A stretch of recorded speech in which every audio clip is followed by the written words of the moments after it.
Good morning. How are you guys doing today? Let me see, adjust my camera a little bit.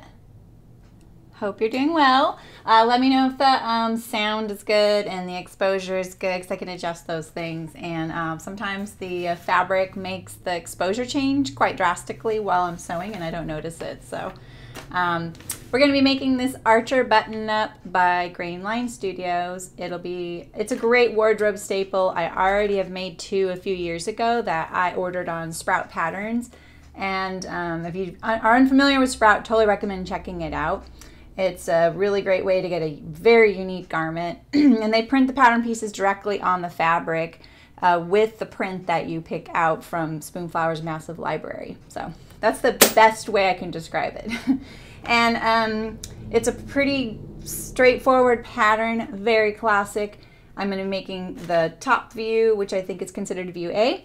And it fits really great. I'm making the size 12, I think. And I will say, if you ordered on Sprout, if you're kind of at the top end of a size range, I would get the next size up, because pre-washing your fabric before you sew something on Sprout isn't really possible. I mean, you can, but you're really not taking the shrinkage out of the fabric before you cut it out, because the pattern pieces are directly printed onto it. So that's just my tip. Mine still fit good and I still wear them and everything. Okay. I'm going to be using French seams today as if I don't have a serger. Hi, Brooke. I did get new glasses. What do you think? Can you see me? Am I too like clear now? I've been wanting clear glasses for years, and I almost had them when I had the pink pair. And then I switched to a different pair, which I loved, but I didn't really like the way they look. And then I finally found the pair I kind of like. They're not perfect, but I'm pretty happy with them. So, and I have a pair for my computer too that aren't clear. So let's see. I have only attached my interfacing. Still, like, you know, using fusible interfacing occasionally, because I know that's what you guys like to do. I know that I've said in the past that I don't usually use interfacing, that I use, thanks Brooke, I usually use self fabric, and I almost did on this garment, but I felt like the print was too big. If I would have used a strip of fabric in here, you might have seen the flowers through, like a kind of a shadow effect, and I thought it would be a little distracting. So I opted to go with this really weird fusible interfacing that for some reason I have. It's very, fluffy, for lack of a better word, and it snags on everything. So when I cut it out, I actually lay it on a piece of fabric and then cut it out so that it doesn't stick to my table. Like, that's how weird it is. So, and when I iron it, I have to be really careful, like respect the interfacing. So here's my little, I'm getting logos made, and this is my, like, pretty much where it's going to be at. I'm really excited. I don't like how everything looks on my channel quite yet, and I'm working on that, and I'm really excited with where the logo is going and the branding, so hopefully it'll look a little clean and cohesive soon. Okay, so first off, we're going to put the pockets on. So I'm going to hem my pockets. I'm really tempted to use that mustard lace that I've been putting on everything. You guys got to stop me. I still have some. I want to use it all. Okay, that's my fronts.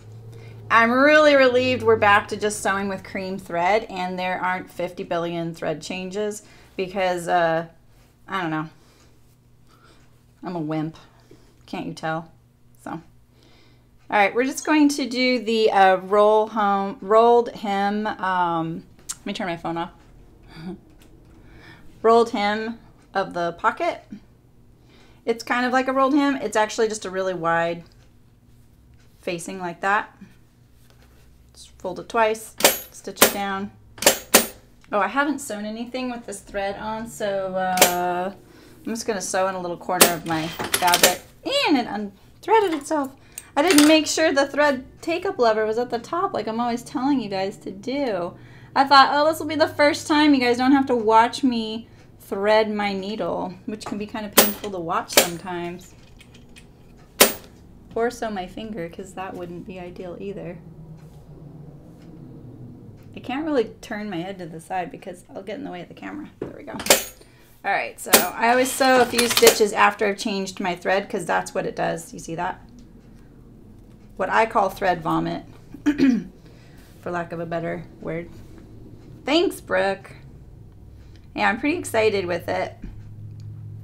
I'm really hoping eventually that I'll be able to work in a bow and arrow with the arrow being a needle, because I've always just had a thing for bow and arrows.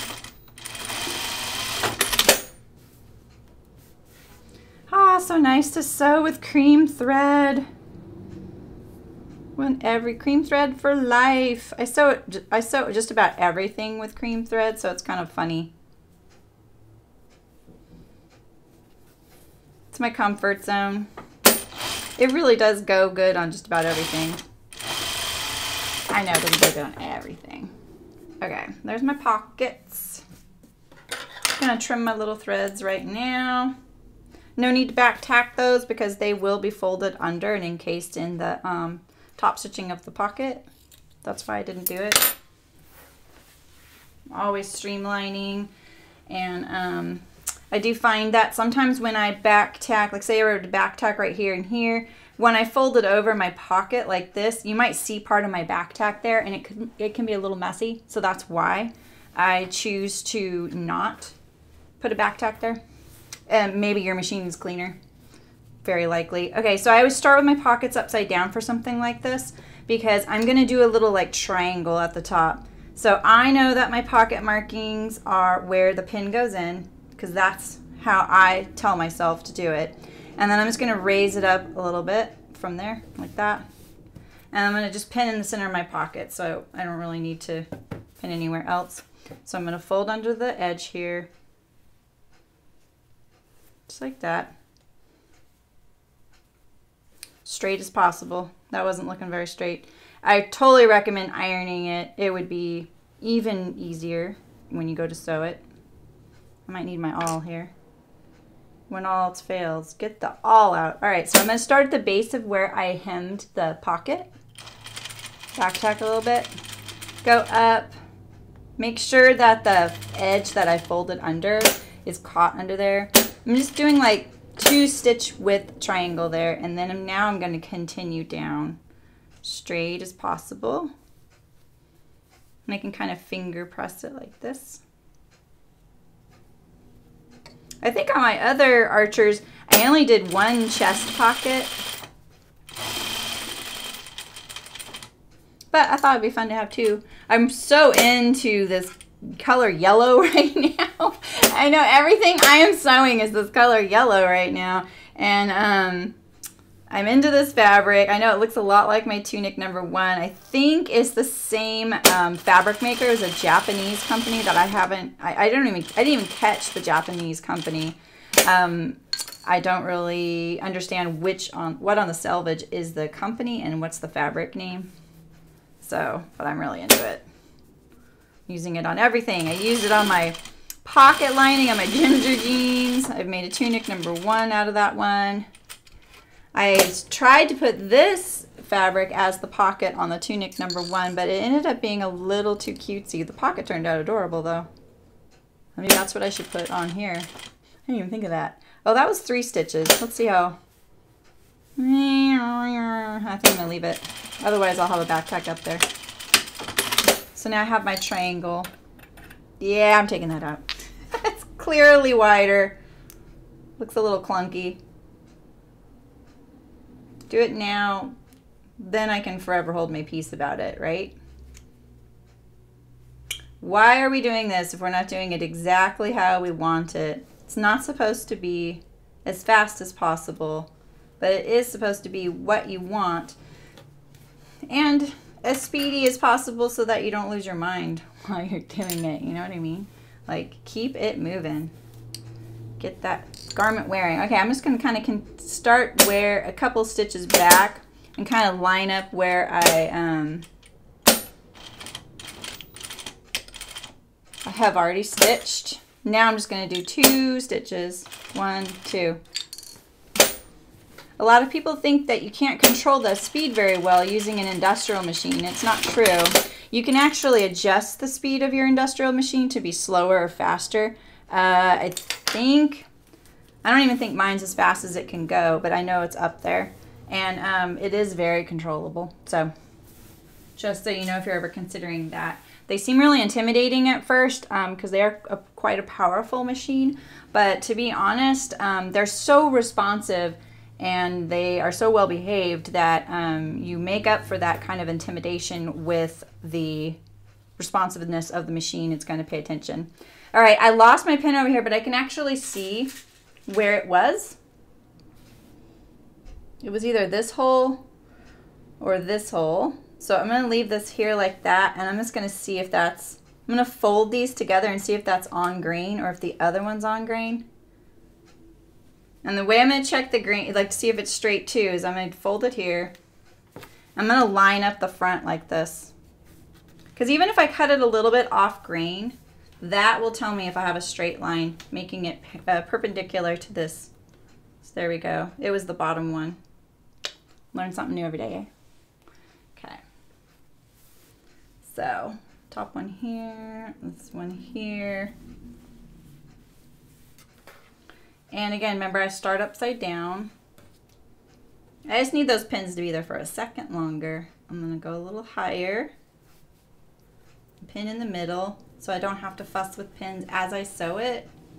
And I always do two because one, it can shift a little, it can pivot. So I just do two to anchor it the best I can. I'm really looking forward to wearing this shirt. Like I bought this fabric and I was like, I don't even know what I'm gonna make. And the fabric store said, hey, you know, if you wanted to make a sample, you can make a sample for the store. And I was like, oh yeah, sure, I'll do that.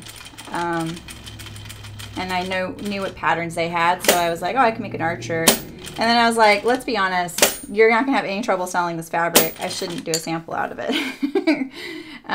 But I stuck with the idea of making an art shirt out of it. I was like, ooh, so autumnal. It can be springy too.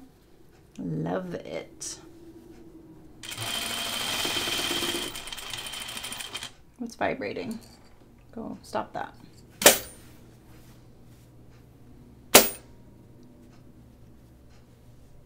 So what are you guys up to today? Anyone sewing? Are you working? Eating breakfast, lunch, drinking coffee?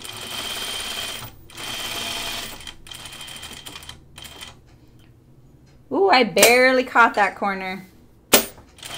You know, in really high volume factories, they will calibrate the stitches per inch of a machine to match the size of some things, and then sometimes they'll automate it to where there's not even an operator sitting at the machine.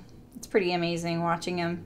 I've walked by machines where there was a cinder block on the foot pedal making the machine go, and a rack, like a garment rack, attached to the machine, and the garment going from a hanger under the needle and then back. It was a life-changing experience when I first saw that. And let me tell you, that is not new technology. That was in the early 90s when I saw that. So just think what they have nowadays.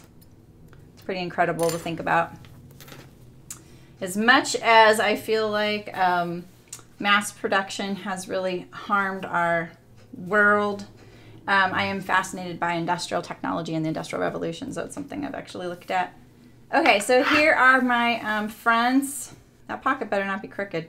Use an optical illusion. I was like, hey, wait a minute. Okay, so now I'm going to do this placket over here. What I like about doing things like your placket and stuff like that is you get it out of the way right away. And I think I'm going to iron this because I really do want a nice straight placket. This is my left side, so it's going under the other one, so it's not as crucial that it's, you know, spot on. It's important. And my little trick to remembering what side of your shirt goes over the other is it's always your right over your left, because girls are always right? So let me just iron this. Oh, you're working, Brooke? Where are you leaving tomorrow? My goodness. Okay, so. Oh, my iron's just pouring water all over everything lately. I put too much water in it.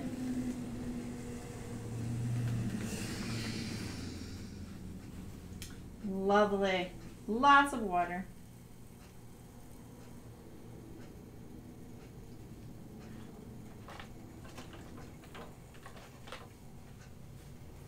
Where are you going, Brooke? Where are you packing and leaving and going off to tomorrow?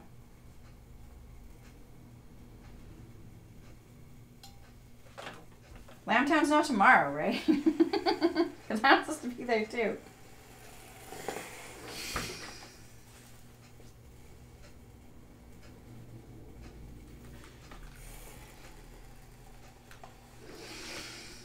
Okay. My shirt is quite wet. I don't even think I can dry it with the iron.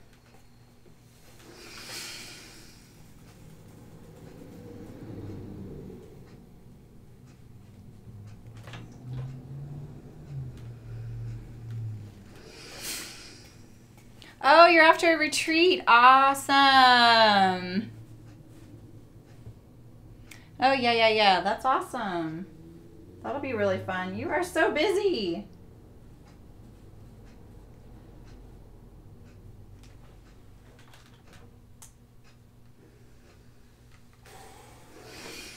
You know, what's crazy for me is like the talk in my household right now is like visiting colleges.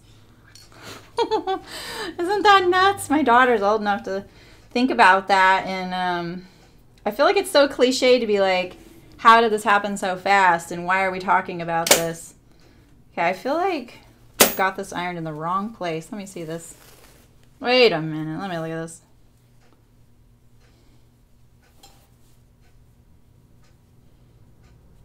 Let's see.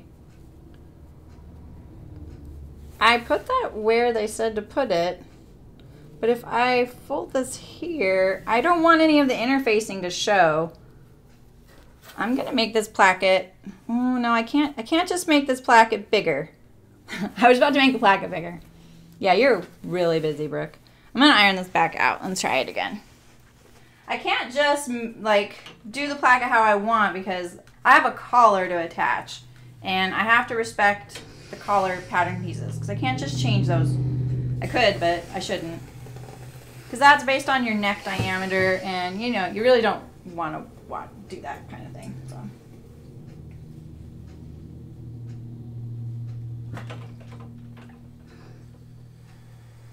Yeah, but I don't really like how wide this interfacing is. Maybe it's supposed to poke out. Maybe I ironed it a little too far over.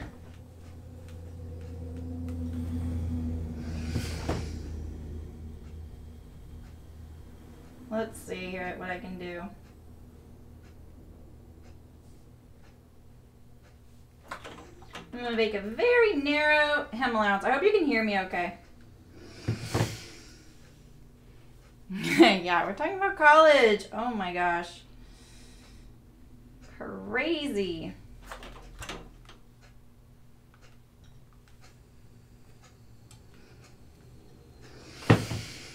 I'm really surprised she actually wants to go. I'm kind of like, how can you know what you want to do with the rest of your life at 17 years old, you know? I lucked out.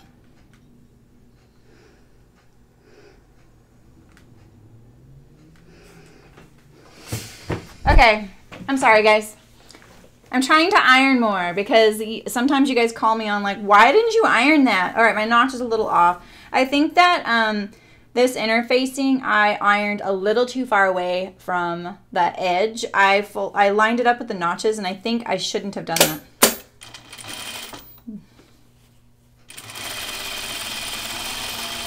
Ooh, that's a little, the ironing is not the straightest.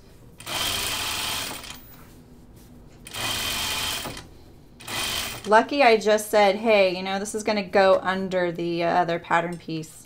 See, this is like all this interfacing is so weird. You know what, I feel like it came with a sewing project. I know, I just need to go out and get some.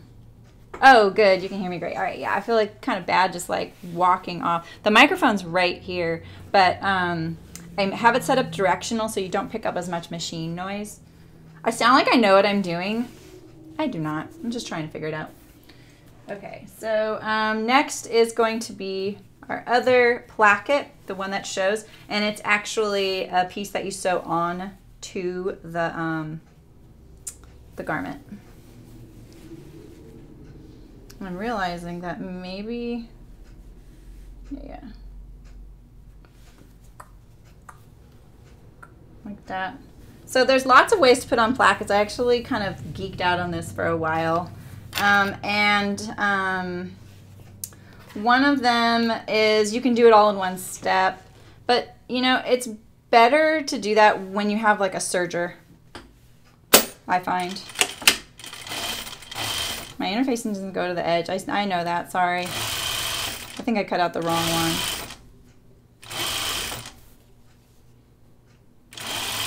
I'm gonna go get a little piece, iron it on. So I'm just doing a 1/4 inch seam allowance.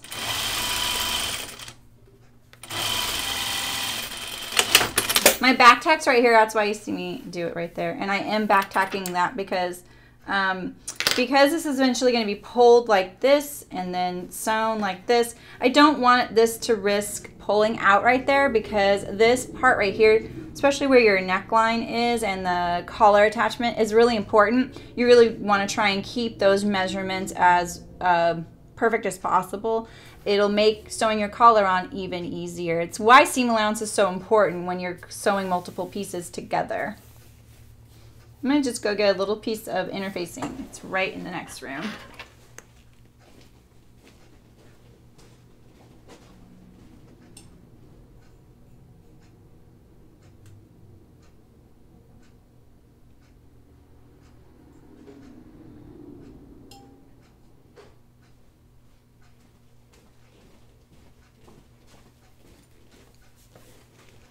Okay. See, so it's, look at these little fuzzies. Isn't that weird? Like it's, I don't know. I talk about it a lot, sorry. I've just never seen interfacing like that before. It's probably because I don't use it very often. Okay, let me attach this.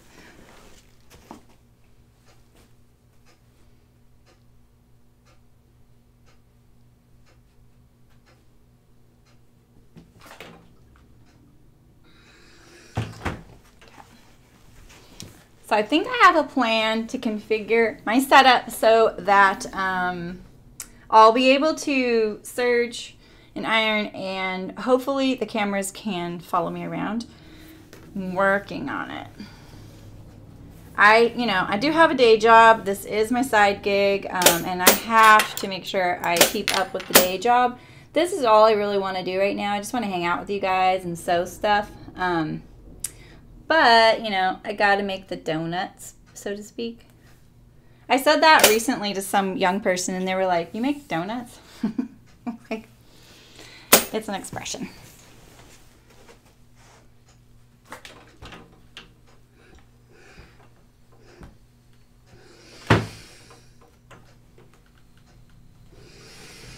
I'm just ironing my placket right here. See, I'm trying to be a good sewist and iron more often.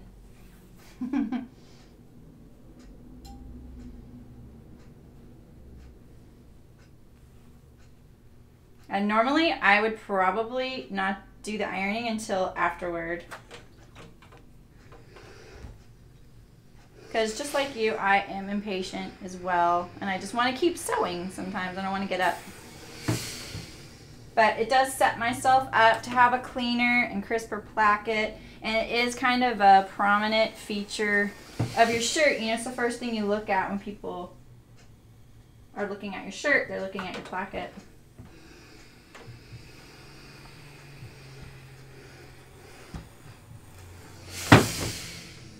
And, you know, we don't want them to notice it, right? Okay, so I only did it on the fold line there.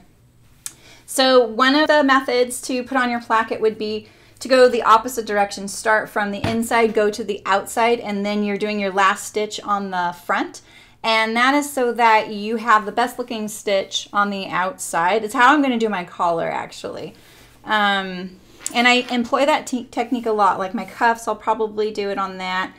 I feel like, you know, you want the outside stitch to look the best. So why not start from the wrong side, go to the right side, and then that way you can control what's going to be seen.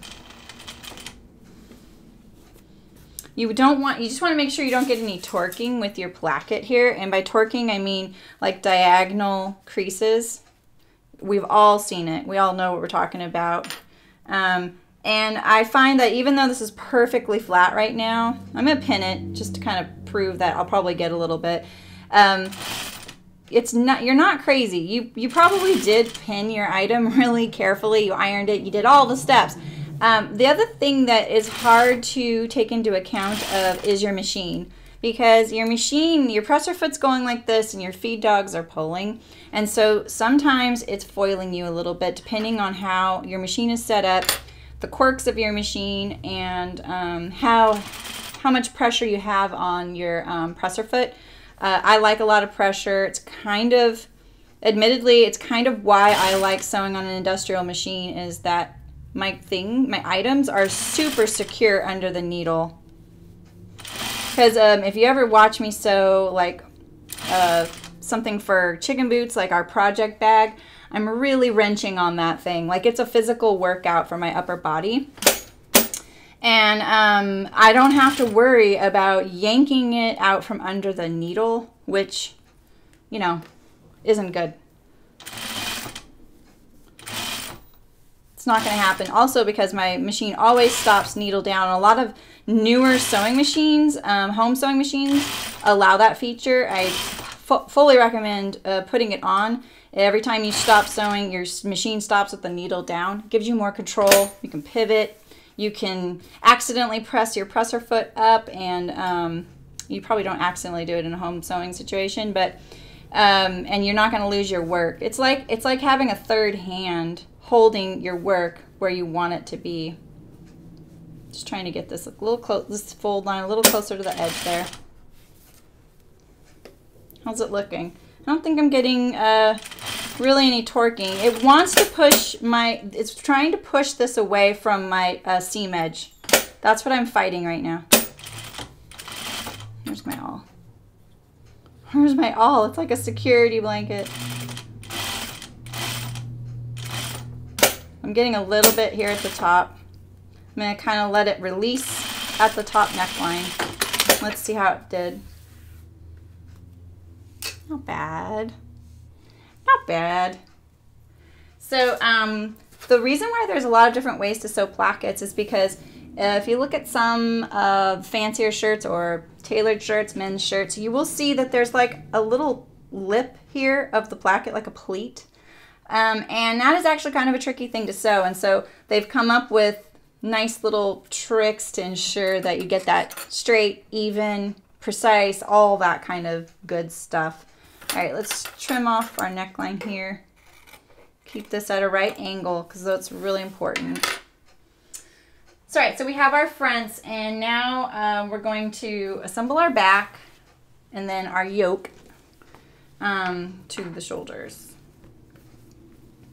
I opted for the Archer without the gathers in the back waist.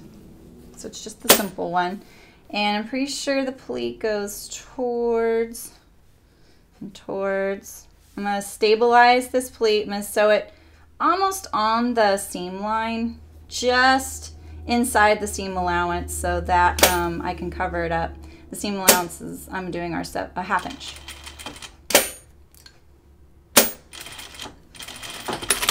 So I kind of sewed it at like a fat 3/8 of an inch there. Kind of a wiggly one, but don't tell anybody.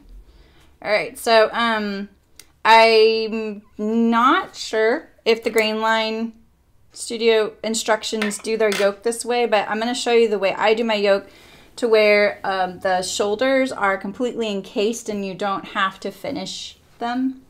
So the first thing I'm going to do is sew my yoke to my back, and I'm going to make a back sandwich. So the yoke pieces are the bread.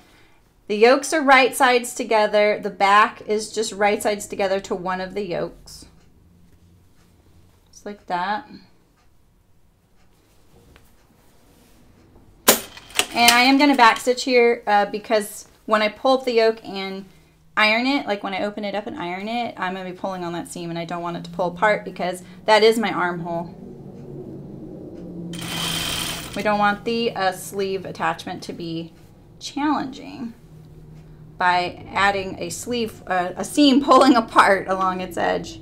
It's going to check my yoke seam. The reason there's always a little pleat back there is to give you a little bit of ease when you're moving around, when you're wearing it.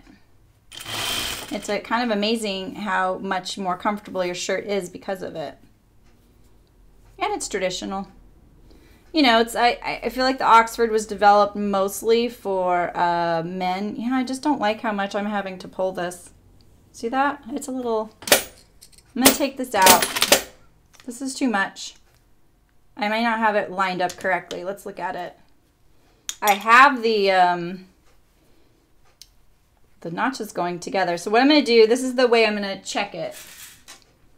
I'm going to line up my center of my yoke to the center back. And now I'm going to take this slack right here. And I'm going to line it up to the center. And that's going to be my pleat. I probably notched the wrong size notch, like a different size's notch, you know what I mean? So rather than despairing, this is what we're going to end up with, right? We want a pleat. I'm going to put my hand under and pull the yoke a little bit so it lines up better. There we go. And same with this side. I'm going to line it up at the edge. Push the slack this way and line up the pleat at the center. It's a very small one now. I want it to match. Just like that. Where's my awl? There we go.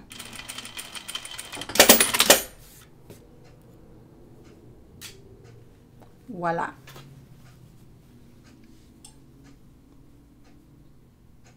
Okay. Carrying on. Has anyone here made an archer before? It's a really good pattern. This is usually the one pattern I have in my self-drafted patterns on my rack, is usually an Oxford like this. Oh, I ran out of bobbin thread. Lovely.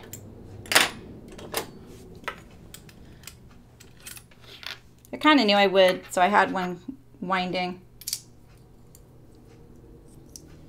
I always have 2 bobbins of the same color, one winding and one I'm sewing with, because that's how an industrial machine works. Yeah, I mean, more and more, like manufacturers and factories, they use disposable bobbins. I don't know if you know that exists, but they are this little, it's like a paper bobbin with thread on it. I mean, it's a little stouter, more like a cardstock bobbin. And when the thread runs out, it just collapses. It's kind of funny. And then that way they're not winding bobbins. Honestly, I think like it's I don't know, I feel like it's a luxury thing. It's like an more expensive. But maybe in those high volume factories, they value their sewers not spending any time loading up the bobbin onto the thing. Because, you know, that took me a long time, didn't it? All right, so there's our pleat. Just like that. I have a little fold in my fabric from where I cut it. And then I'm going to top stitch this down. And when I'm top stitching, I'm pulling both layers at the same time like this. I want them directly on top of each other. No need to back tack. This is such a good opportunity. Like I could have had some fun by putting maybe that other yellow print, the yellow and blue one, on the inside of the yoke.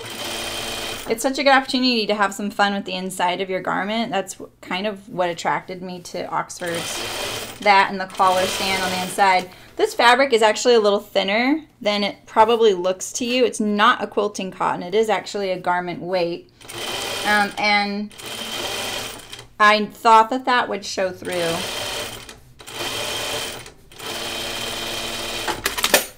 Okay, so now we're going to do our shoulders to our front. And this is, I'm going to show you my little trick to doing a fully encased shoulder so you don't have to finish them. So I'm going to pin one shoulder like this. I'm going to line it up and get it ready just like this, just one of them. And then I want it to sew like this, so I just flip it and I just hold this corner just like this, and then I put it under the needle and I start sewing.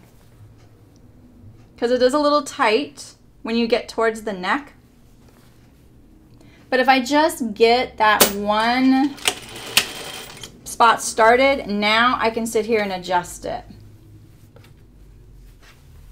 So here's my third one, just like this. 1, 2, 3.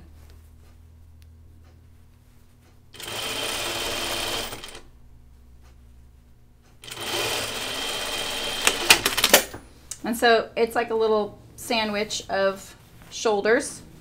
And then now it's fully encased on both sides, just like that. Nice and clean finished. I figured this out on my own. I am sure I did not invent it. That's a guarantee.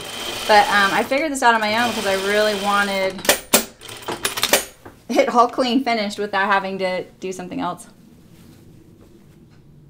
I think that this pattern actually could be pretty straightforward to size up, Brooke, because it's a shirt sleeve style sleeve, meaning it doesn't have like a steep cap, and it's not very shaped. It's still very flattering though. And I do think that you could mimic the grade that's there and look at the size chart, and we could talk about that sometime because I would be happy to help. I love grading. It's I feel like sizing is a complicated topic, right? And the deal is everybody is different, and we all know that. Like, nobody is going to be the perfect size for every brand or whatever. You know, they may like, oh, this brand fits me really well. That works really great for me, but another brand doesn't. And that's just how it is. Like, there's just no getting away. There's definitely companies out there that fit badly, don't really pay attention to their customer, or the owner is just so into their garments fitting for him or her, they don't want to make any modifications to their size chart to accommodate the public. And I definitely am not making a false accusation there. That is very rampant. I've worked at plenty of companies that do that. So our motto was always, well, it'll fit someone, and it felt so like callous to say that, but it really was that it gave us hope. Like, you know, we spent a ton of time figuring out sizing and size charts and figuring out what is average for our customer, you know, and then you just gotta pray that those are the people that are shopping for it. Look at how pretty this is.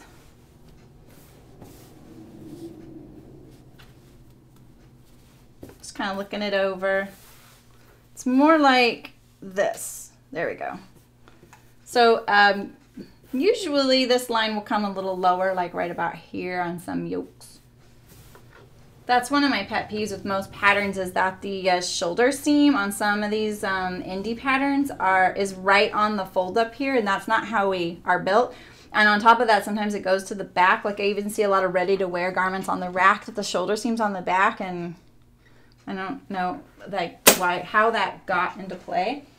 Just because it's on the rack and it's ready to wear doesn't mean it's correct, right? That's why we have issues with sizing sometimes. We're like, what are these people thinking? Okay, so I'm going to do my collar. Now I'm gonna assemble the collar, and then I'm going to attach it to the shirt.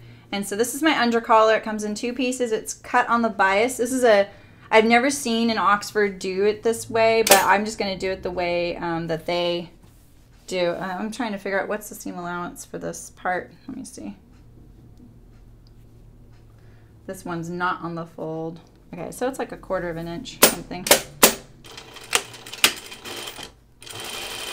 I do really like that this has an under collar and a top collar. Don't skip that.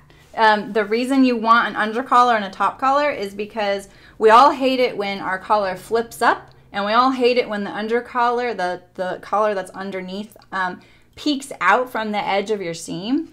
So this is why you need 2 different collar pattern pieces. I'm going to press this open. I'm really trying not to stretch this out since it's on the bias.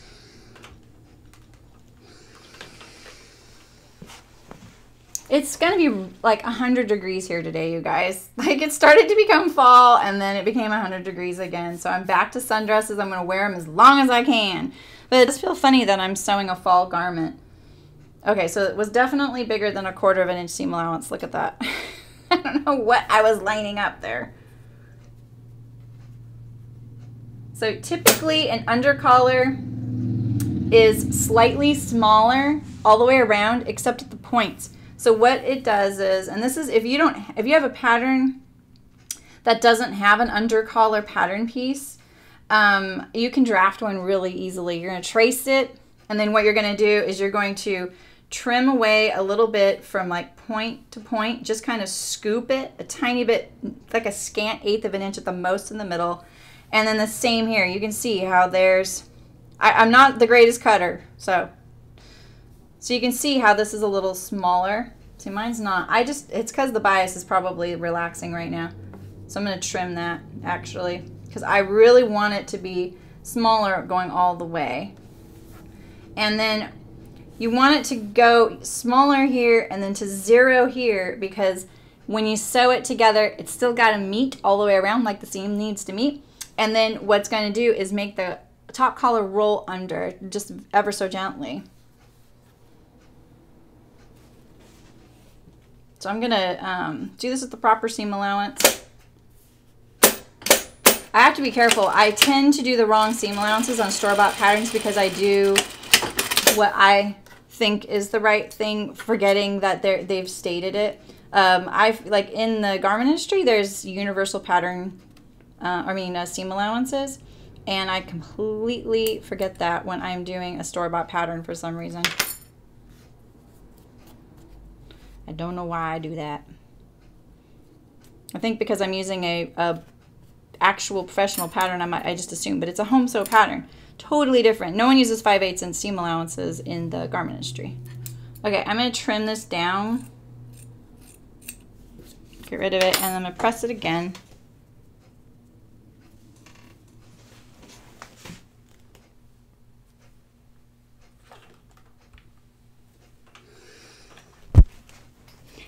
The more I use my iron, it'll just stay hot. It won't shut off automatically, which is kind of nice. I'm going to trim this a little bit more. I feel like it's either my shoddy cutting or the bias is making this fabric relax a little bit and grow. And that is actually a very likely thing because this is a very lightweight woven. It's not very tightly woven, so it could be relaxing a little bit. I cut this piece out really quick because I had cut it on the fold yesterday, and I was wondering why it said cut 2. I was like, huh, I don't get that. So I looked at the directions again, and then I saw them sewing that step. I was like, oh, it's on. I didn't notice that it wasn't supposed to be on the folds. That was totally me not paying attention to what the pattern piece said, even though I've read them all countless times. There's more than one way to draft a pattern. I'm going to trim these a little bit more. I want to emphasize this. I like learning the little things that can make a pattern that is simply drafted into a little bit better. I really think like pattern companies really struggle with how much to make the pattern complicated to sew. And I don't blame them. They really want success. They want customers to cut it, sew it, get through it, and wear it, right? And then that's great for them because then more people are cutting and sewing and wearing their thing. On the same, that means I sometimes cut out crucial steps that make it fit better and look better, because as soon as someone sees like 4 extra pattern pieces in there, they're like, oh, this looks complicated. And just got to shove that thought away and just think of it as one step at a time, right? Just like that zipper fly thing, you know, it's maybe 7 or 8 steps, but each step takes like 15 seconds and they're all straight seams and they're like 8 inches long. And then all of a sudden you're like, I got a fly zipper. I'm a genius, you know? So that's the way to look at any big daunting sewing project, is it's just a series of steps. Just do the sleeve, just do the collar, you know, you can just sit down and do it. Don't think of it as the whole thing. Okay, so I'm gonna sew this. I want to sew this with a 1/4 inch seam allowance. Let me look and see if that indeed is what it is. Where's my little notch? Don't tell me my notch is missing.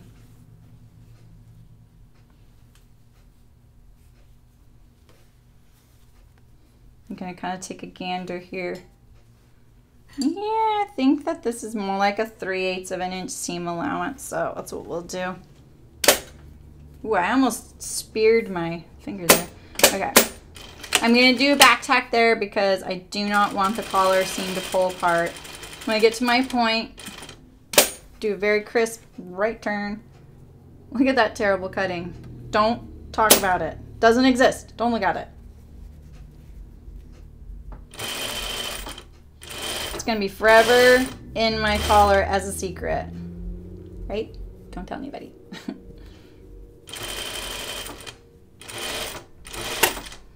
So remember, this piece is on the bias, so I'm being really careful. I really don't want to accidentally pull it, because bias has stretch. And if you're unfamiliar with when I say it's cut on the bias, that means it's cut at a 45-degree angle to the length grain, as opposed to with the length grain. Like this piece here, the grain line's going like this or like this. This one, it's going like this. I can see it. It's probably really hard for you to see. And it makes it so that it's very stretchy. See? Compared. Someone actually invented the bias. It's actually an amazing story. Or they discovered it. They discovered the bias. So, you know, people were there making their garments, and I think, oh, that's a little far from the point. I think it was, oh my gosh, I know one of you is going to Google this right now and tell me all the details, but I'm pretty sure it was like in the 30s, 20s, 30s, something like that. And someone discovered it. It's someone, I want to say Fortuny, and it's not Fortuny, and I'm really sorry, I can't remember the name. I used to know it. And then all of a sudden we saw this like huge number of gorgeous dresses, you know, women wearing them. You know, they were slinky and clingy and just amazing. And who knew that the bias was there all along, and that you could cut your garment on the 45-degree angle of it and get a super sexy dress. Okay, so I'm just doing my collar points right now. I actually really enjoyed fashion history. I'm really terrible at history. I'm actually not a fashion buff. I don't follow runway shows. I don't do any of that kind of thing, but fashion history is really fascinating because it is how it's shaped modern times with manufacturing and things like that. It's had such a big impact. It's the 2nd largest employment industry in the world, so it obviously has a big impact on our day-to-day, whether we realize it or not. Okay, so you can see like this is kind of curling and doing that thing. Look at this one is shorter. That's why it's trying to, but when it's sewn down into the neck seam, can you see that? It's going to stay to the underside, right? So I'm going to edge stitch it right now, which is also going to help seal the deal. I'm not going to back tack. Funny note, the first time I sewed this pattern, I sewed the collar correctly and then I installed it upside down. And I was really trying to hurry up and finish it because I wanted to wear it to a show I was about to go to. And I just, you know, I have long hair, so it covered the seam that's right there, and it was it's like a flower print, so it didn't show. No one knew. But that collar does flip up a little bit. But what's really funny was I saw this girl on Instagram who's a really great sewist. She just sewed one of these, and she did the exact same thing. I was like, I've done that. I don't know why I did that. I didn't do both of them that way. It was really funny that she did the exact same thing. And maybe I was following along in the instructions and I did it in the wrong order, or maybe I should have been following along in the instructions. I don't know. I didn't know it until the very end. I was going so fast, and then by then I was like, oh yeah, I'm not taking that out. Not happening. And I totally forgot I did that until she posted that the other day. Okay, I got a little off right here, but that's made a little quarter. Let's see. Little collar. Okay. And so now we're going to do the collar stand. This has got to be 1/2-inch seams. This thing is really wide.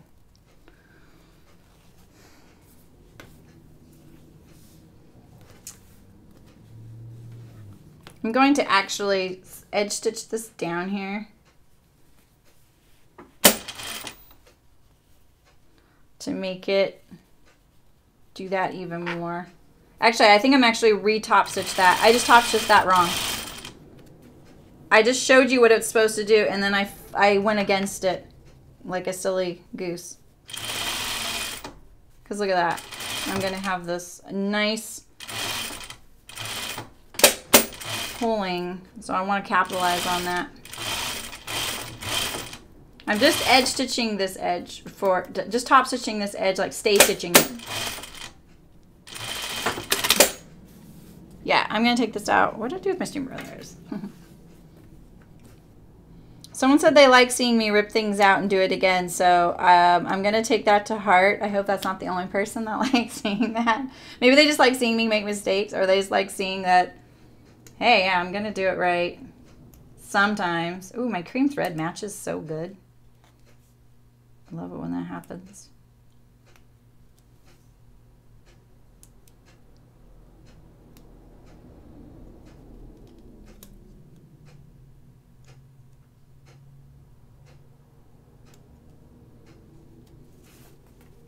I actually don't mind seam ripping. There's certain things I obviously don't want to have to pull out, but I don't mind it. I used to. I think if you have the right stitch length and the right tool, right motivation, it's not too bad. Just takes a few seconds, you know, or a minute or two. And you're so happy you went through it. And I always say, like, if you have a problem with your garment, at least take it out before you walk away and rage quit on it, because that way you don't have to come back to it and take it apart, you know what I mean? Like, at least give yourself that gift of it being ready to move forward, and it doesn't feel like you lost time or wasted time, because this is not an endeavor that is fast, right? So you didn't waste time. You're just enjoying this process, and you're going to have something great to wear at the end of it. So if you make a big mistake or something happens, at least rip it out, leave it at neutral, and then come back to it when you're ready to attack it. Because I think that that's a nice gift, because then when you come back, you're like, that never happened. You can just move forward, you know? And you hopefully won't do the same thing again. Sometimes I do the same thing 3 times in a row because I'm just stuck in a groove. I feel like that way about everything. Like that kind of I used to be so much more like rushing through things, and it was definitely having a child that made me slow down, and I didn't want to slow down. You know, I liked being able to finish my projects all in one sitting. I liked to come up with an idea, test it out, cut and sew it, and walk out the door wearing it. You know, like that was really what that was the kind of accomplishment I liked to feel. And having that kind of change to that productivity was pretty startling for me and my personality type. And it took me a while to just embrace the fact that 20 minutes is productive as well. Like going from having, you know, an infinite amount of time to 20 minutes was a real rude slap in the face for me. And I think that I became better at designing and at creating when I had those limitations, because I was walking away and coming back and looking at it again and going, oh, wait, I don't really like this as much as I thought I would. And I got very productive, and you know, I would prioritize things in that time. That 20 minutes I would get, maybe I got an hour, but yeah, you know, whenever the baby would wake up or whatever. So that's 20 minutes. You can do a lot in 20 minutes, so it all adds up. And that's kind of one of my mottos, that is to chip away at it. And chipping away at something always ends up getting to the finish line, as long as you chip away at it a little bit here and there, right? So okay, so let's do this a little better, a little more. I'm gonna iron it, actually, get rid of those needle holes, and set it up for a different kind of top stitching.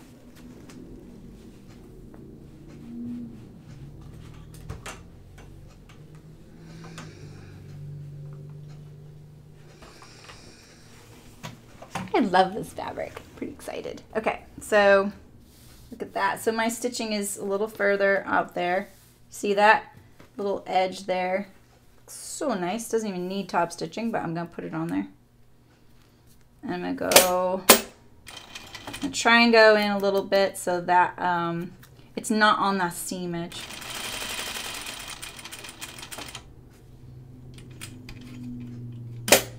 Sometimes I hand cranked that corner.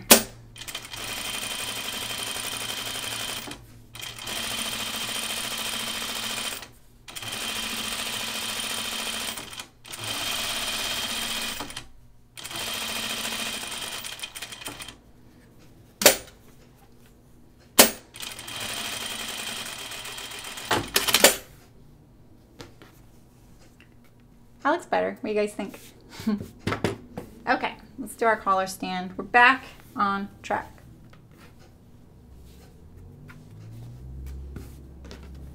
So let's see, I don't think there's that I can just use that as my center.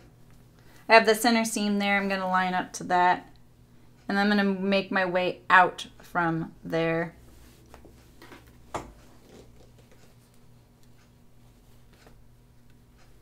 I'll probably use a few pins on this one.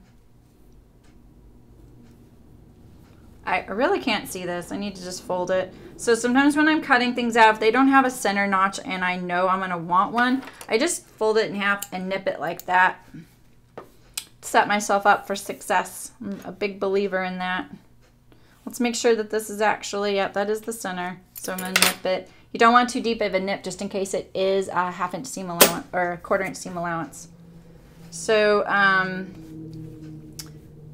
this is where I always end up doing it upside down. I can tell why. Because what I'm thinking logically is, oh, I definitely want the side with the interfacing to be against the side of this piece with the interfacing. Nope. These are both your outer pieces, right? So it's going to be sewn like that. And this is the inside. So your, oops. Yeah. Like this. So this piece doesn't have interfacing. It goes right sides together to the top collar, which is the piece with the interfacing. And then your under collar is right sides together with the collar stand that has the interfacing. Let's get some cherry pie out here. And then what I'm going to do is I'm going to look for other notches And I'm going to try and line those up now. Okay, the top collar is definitely the wrong notches. Yeah, I think I really did do the wrong size notches. Sometimes they're hard to tell. That's why you just can't be too hard on yourself. You've got to use logic and other tools when you come into those things, because maybe it's not, you know, the pattern and it's not you. You just accidentally notched the wrong thing, you know? So it's not over. All right, just like that. There's no mystery with this, but I'm gonna think about this for a second because there's a trick for doing collar stand that I used to really like. I'm trying to remember what it is. I feel like I would go in here a little bit.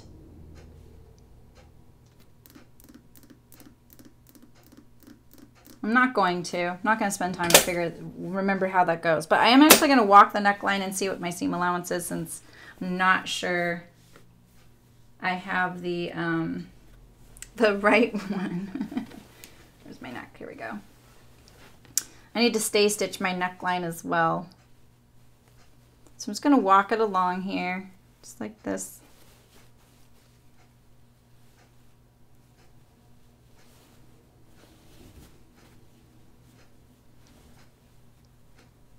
Okay, so I'm going to use a 1/4 inch seam allowance for the collar stand.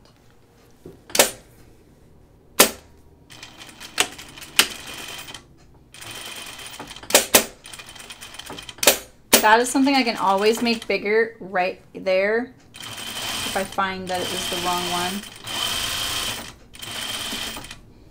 So I always pin perpendicular to my seam so I can sew right over it, just like I did just now. You don't have to stop and take out the pins if you don't want. Not right now.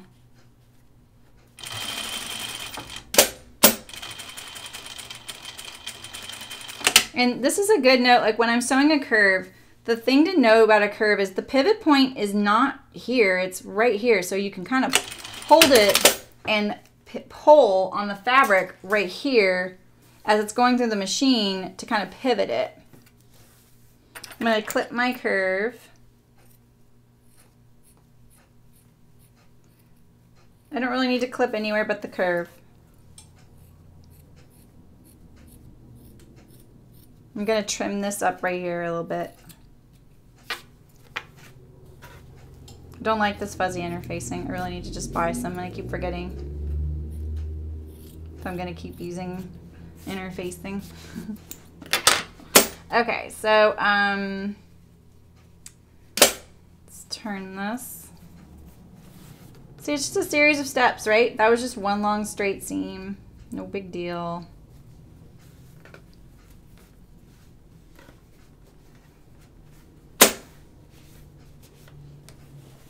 Okay, I'm going to put a stay stitch in my neckline.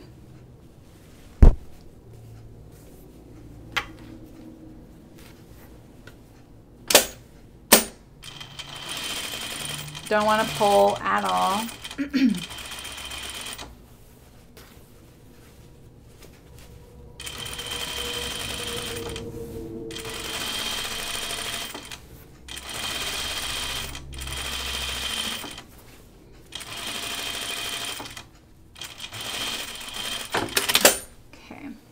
Got my stay stitch.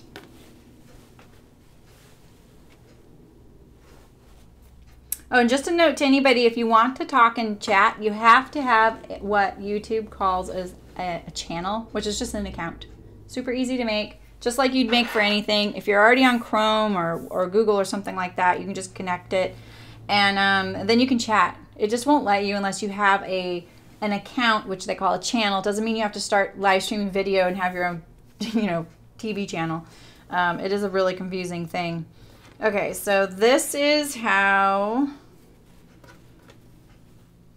I want my collar to be, right? Because it's going to go like that, just like that. So I do actually think I could have done the collar stand the other direction. Oh no, I did it right. Okay, I was gonna say, wait, I thought I set that up. It just felt stiff. Okay, phew. Okay, So look at it before you put it on upside down so you don't get your seam on the top collar like I did because I was a silly goose then. Okay, and I'm going to pin out from the center. I really wish there was a center notch, but I'm just going to nip it like this. Kind of, I can see the fold, and there's the seam right there. And the same with this one. This is another opportunity for torquing, and we just say no to torquing, right? Just say no to torquing. It's like the bane of our sewing existence, is torquing.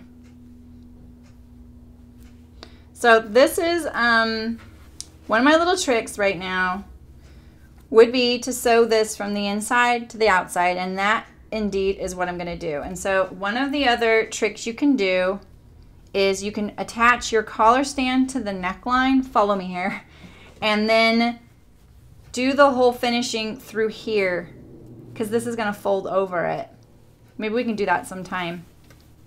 Eventually, that's how I used to finish these shirts, was with that kind of technique, because I wasn't as good then at folding over the edge and top stitching it down and making sure it got right on top of itself, inside and outside. And so I felt like that's what I went with my strengths, you know. So I was like, okay, well, I can, you know, figure this out a different way rather than trying to fight a skill I'm not that great with yet. So I do my anchor point so where I know I want this to end up. And it's really important that when I pin this center front point right here to the stand, we want this to line up perfectly, right? Like it'll just look so, if we can get this to be right on the edge. And so one of the ways I do this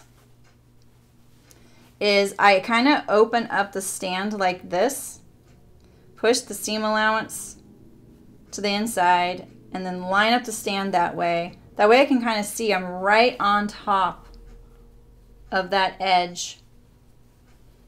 This is when I pull it apart and kind of line it up.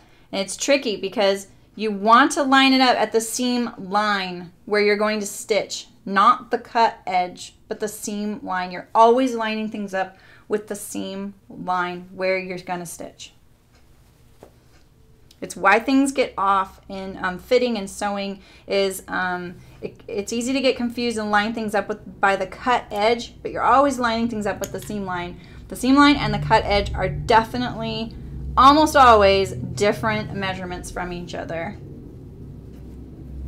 I could go on and on about why that is. Okay, this is a little, why am I having to ease this? This one didn't look like I had to ease it. Do I not have the right center marked? Let's see. Oh yeah, I kind of don't want this in the center actually, because the placket sticks out. That's what it is. So we're just going to kind of let it fall where it wants to. So we're easing about the same amount on each side. I feel like I cut out the wrong size collar. What do you guys think? I did a 1/4 inch seam allowance. Maybe I didn't do a big enough seam allowance at the shoulder. Let's see if I can ease all this in here. It's a lot. I think I can do it. I'm up for it. So let's see.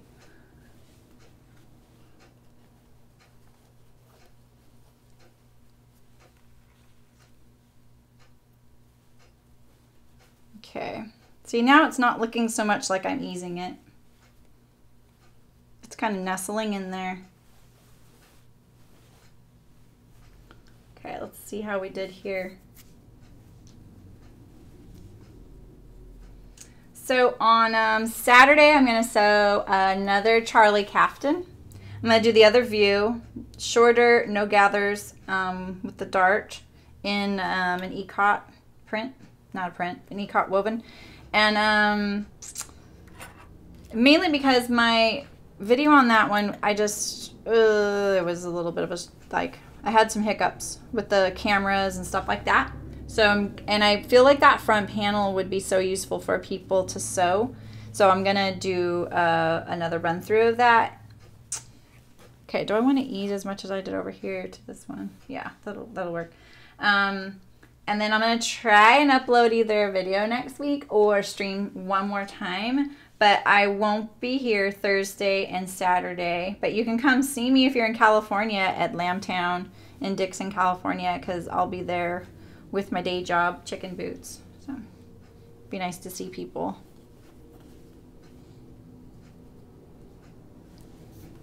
Peddling my wares with all my pals. It'll be fun. I'm excited about it. It's a nice little mid-season show because I don't do very many shows. Not like others. I do one or two.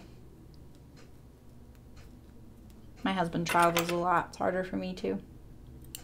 I see it. I see it. I'm making sure that that wasn't a skip stitch there.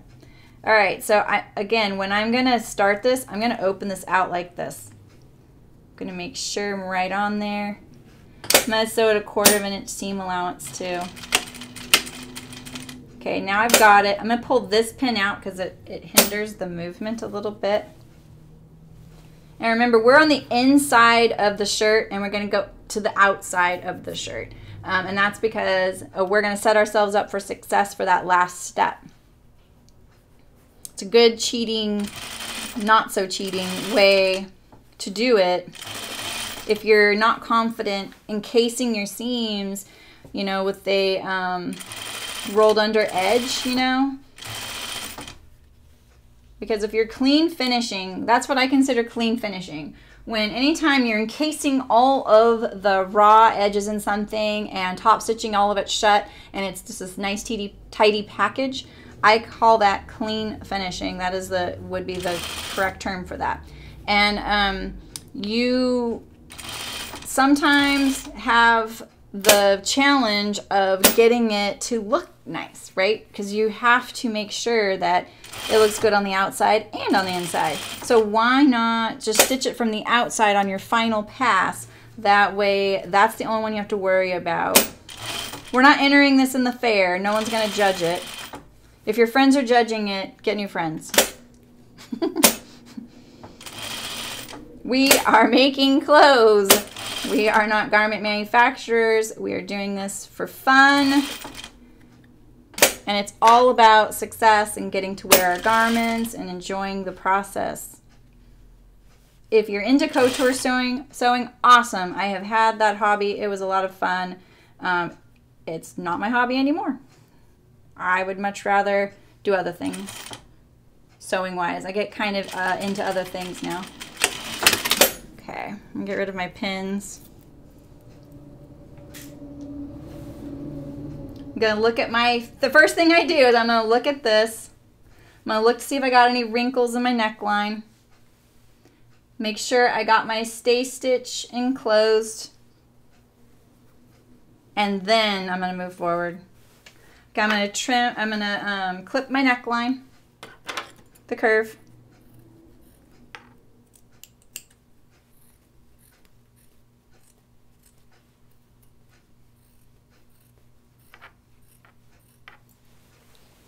So I ordered something from Sprout Patterns, and I'm pretty excited about it. I've been trying to think outside the box for things to make for myself because I tend to just look at clothing, you know, and there's other things, you know, like it is clothing, but it's something I kind of needed, and I didn't really think I thought of something that I, you know, needed and could make. I don't know. So I'm kind of pretty excited about it. It's been a really long time since I made one. I've never made this pattern. So, all right, so here's my funky interfacing. This is fired. Okay, let's get rid of that. Ew.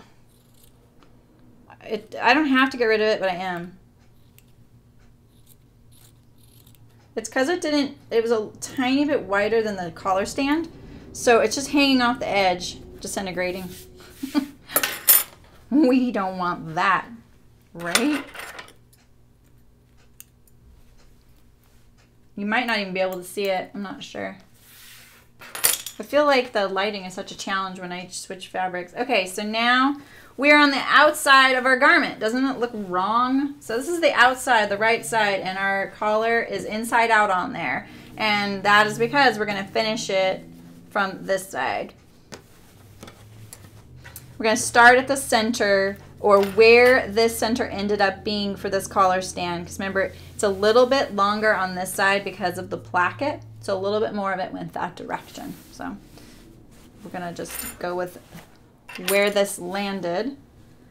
And grain line is also a great indicator because we don't want any torque. Remember, we just said no to torquing. We're gonna fold that under a little bit. Keep throwing all my pins in the bin, not back on my pin cushion. So I'm running out. Just making sure this is my, yep, that's my stay stitch. Okay, perfect. So I'm going to cover my stitch just barely by the fold. And this is a really great example of how I sew binding. I sew a lot of binding, if you don't know already, for my day job. And I'm not a quilter. I do not know how to quilt. Quilting is amazing magic that I do not possess. Maybe someday. And I do employ binding on finishing all of our seams and things like that because I love the way it looks. It's nice and tidy. It's clean. It's encased. It's a great accent. I just love the way binding looks as a whole. But I had never sewn it before when I started my business. And I felt kind of in the dark. There wasn't even iPhones then, I don't think. I don't know. So it's not like I had the Google in my pocket all the time. Or I don't even think YouTube existed. Or it wasn't what it is today. So I had to figure it out. And I tried to apply logic to it because I'm kind of a spatially minded person as far as things, how they fit together and how things are affected by one another when you're doing something, like when you're sewing. And so that is the way I tackled binding. And so I'm going to tell you why I'm saying all this because I'm going to show you when I sew why I do it this way. And it is a perfect example on something like this because look at how clean that looks right now, right? And I know like a lot of people are probably worried about doing it where the stitch is going to land on the inside, but this is why I'm saying all of this right now is that the way we're going to do this is going to help that land really nicely on the inside. It's going to be really hard for someone to tell which side you sewed it on. You're going to sew close enough to the edge so no one's ever going to see your raw edge. You don't have to worry about that. I do this for cuffs as well. I'll do it on my sleeve cuffs on this too. And the cuffs I do want them to look really nice inside and out because I tend to roll my cuffs up.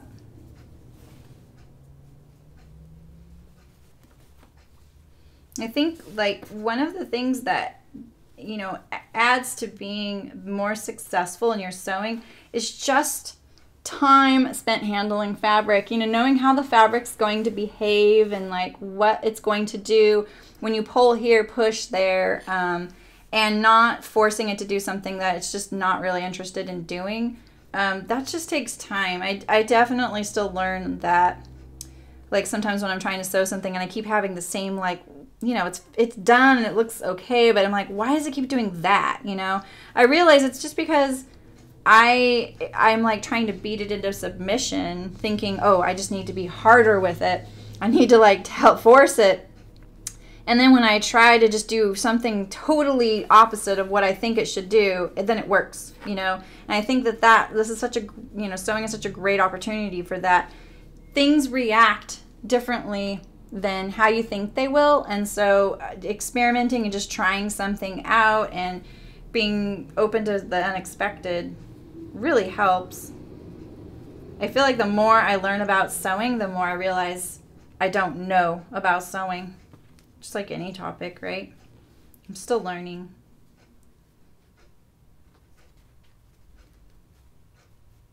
Okay. What is that? Okay. All right, so we are on the outside of our shirt here. I'm putting all the pins in here, okay? I don't even usually need this many. I'm going to. Let's look and see if there's anything funny in here. This is the inside of our garment. Looks okay to me. I was really pulling as I pinned it so that it was as flat as possible in there. I'm going to start at the center back neck, because why not? I don't need to have a start and stop right there, right? As long as I don't have anything like a running out of bobbin thread or a hiccup right there, then I can just have a nice continuous stitch all the way around my collar stand in one, and it'll be nice and clean at the curves. Okay, so here's what I'm leading up to. You can tell where you attach this collar, right? So there's my seam where I attached my collar. And I know that if I stitch to the left of that, the stitch is going to show on the shirt side. If I stitch to the right of it inside the seam allowance, it's going to land on the collar stand side. And so let's look at it like this. So if I stitch to the left of my seam, it's going to land to the left of my seam, which is not on the collar stand. If I stitch to the right of the seam, it's going to land on the collar stand, which is what we want. We just don't want it to be too far either direction. So if I put this fold just barely past that seam and then stitch it down, it should land right on the collar stand. This is nothing special. Like, I'm not doing anything else except paying attention to where my needle started and now where I'm placing my needle.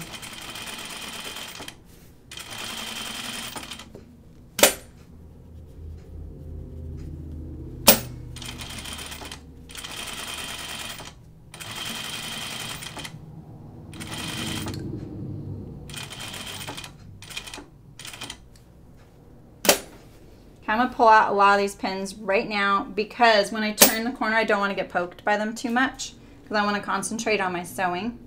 So I'm going to take out where I've already been, shove them in the cherry pie, and I'm going to turn the corner.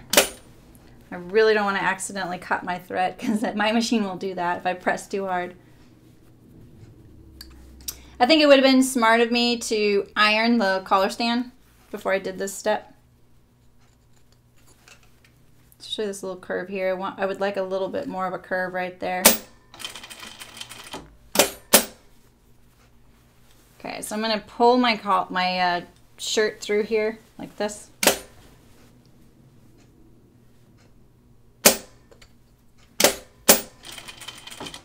Sorry, my thing's going up and down and up and down.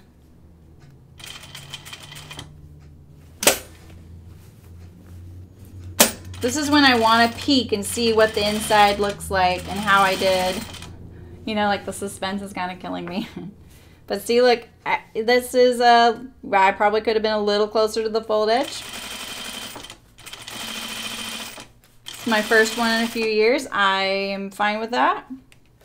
But we're doing this from the outside of the garment, right? So this is what people are going to see. It's not what you're going to see when it's hanging on a hanger.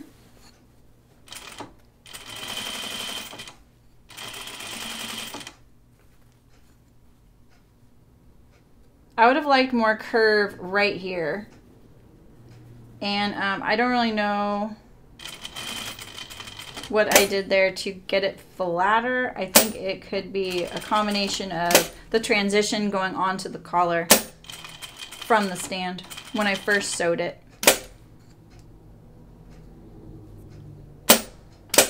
Sorry, I keep clacking up and down. I'm still getting used to having a heel lift, so I get a little spastic with it.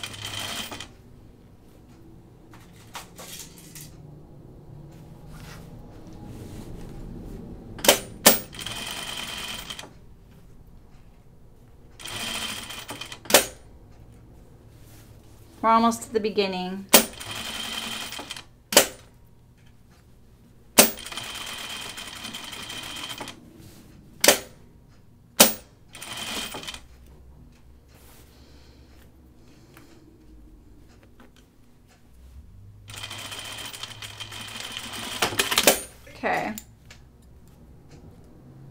Yay.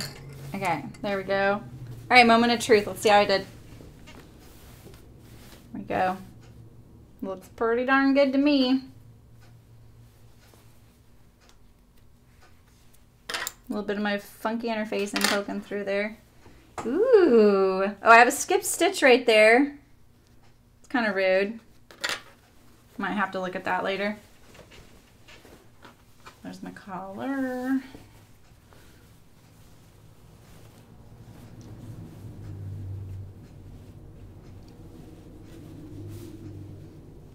It's a cute shirt. What do you think? Okay, so in case you don't know that your collar usually ends to the middle of the placket of the collar stand because it's going to, you want it to be able to close if you want it to, like that. And a note about buttons and buttonholes is that when you are putting your buttons and buttonholes on a shirt like this, you want the one on the collar stand to be horizontal and all of these on the placket to be vertical. And that's because you want the movement around your neck, because otherwise it may feel a little bit tight and unforgiving and like you're choking. And I don't know if you're like me, I don't like anything touching me right here. So I don't tend to button this all the way up, but I am really pleased to say this pattern is so well made that when it buttons all the way up to the top, it actually hangs really nicely all the way around. That is the sign of really good pattern making. It's not common. So my hat's off to this company. This is Grainline Studio. Okay, so we have our sleeves left. So now I'm going to prep my sleeves. I did one thing differently than the pattern. I cut my sleeve placket on the bias, and maybe they know something I don't know. I totally concede that, but the old school pattern drafter in me wants to do it the way I used to always do it, and that is with a bias placket. There are fancier sleeve plackets out there, and I totally recommend checking it out and doing the nice sleeve placket someday. That's something I nerded out on for a while as well. So the first thing we're going to do is we're going to add our pleats. So let's see, this is our front sleeve. So let's see, it's our front sleeve, and so the cuff usually goes front to back. So I think the pleats go this direction.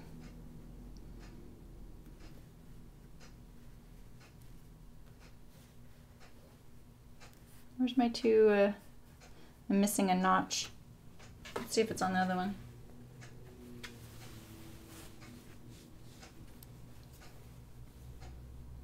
I'm missing a notch. Gosh darn it. Let me go get my sleeve pattern.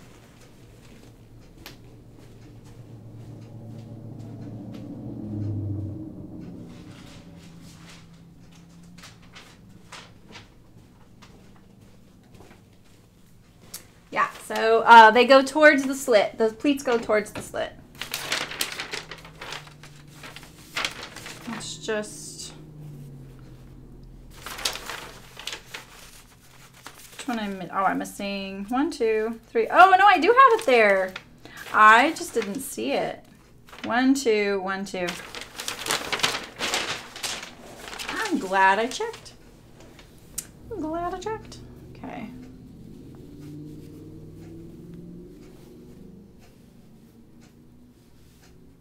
There it is. It's like much further over than I thought. There we go, like that.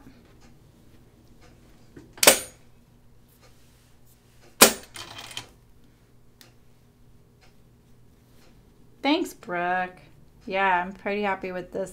I think anything would honestly look good in this fabric.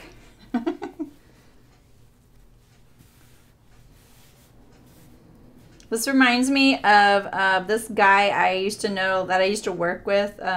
Used to call me Sister Golden Hair Surprise.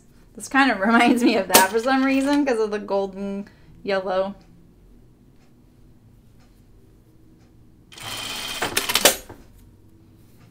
He was funny.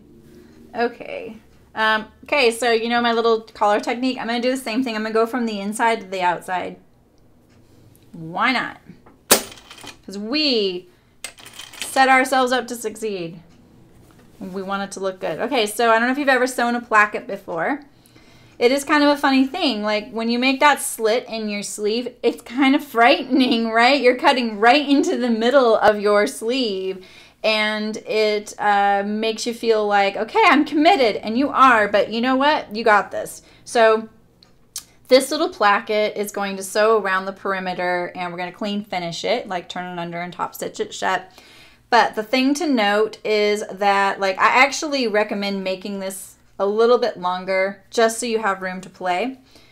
Mine's on the bias, so I can stretch it a little bit. So when I sew it, I want it to be a 1/4 inch seam allowance, but when I get to this pivot point here, that needs to be 1/4 inch from this edge. You're not going to sew it like this. And the reason why, so here's my seam. So you can see that. You're going to sew along here.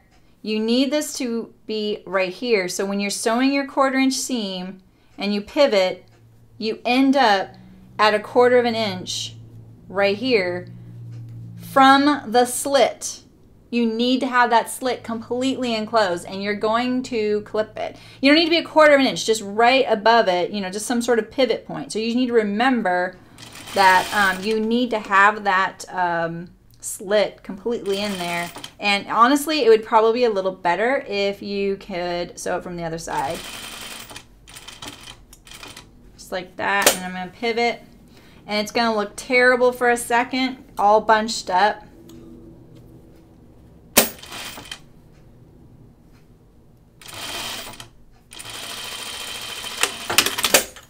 Okay, see? There it is. We got pretty close to that pivot point, so I don't really need to release too much tension in there. You don't want any tucks. See that? So my little placket is hanging off of the edge there. This is the piece I sewed on to the slit there. Does that look? You can see that? And now I'm going to turn it to the right side and top stitch it down. You could iron this first. Set yourself up for success. It's not a race. It's about feeling good. It's not even the success of the garment. It's about, you know, feeling good while you're doing it, honestly. There's no reason you need to be crying at your sewing machine. I have cried at my sewing machine a lot. Don't worry, I am there with you, sisters. But that is the one thing, like, anytime you can prevent that, do it. Why not? This is not your job. You're not trying to impress anybody. You wanted to do this, and by golly, you're going to do it. I feel like this is the motivational speech stream. Sorry. I think it's just a good reminder to know why we're doing this, right? We do it because we want to understand how garments come together. We want to fit things to fit us. We want to sew. We want to use all the pretty fabrics, right? Like, okay, and so there's my placket. And so the placket turns under on this side, the pleat side. So it's like a third, looks like a third pleat. I'm going to top stitch it down. And then it lays right there like that. So that's your placket. Sorry, this little pleat's acting funny. There we go. See that? Does that make sense? Any questions? I used to be terrified of sleeve plackets. I don't know why. When I first did it, I was like, oh, that was beginner's luck. Oh no, where'd my other little one go? Shoot. Here it is. Okay. Let's see how it is sewing it from the other direction. We want to do it this way. Okay, so like this. So let's sew it from the pivot side. I actually never sew it this way, and it's probably a really smart thing to do. Let's see why I don't. I don't know why I don't. Let's see. It's a probably better way to do it, to be honest. Okay, 1/4 inch seam. Here comes my point.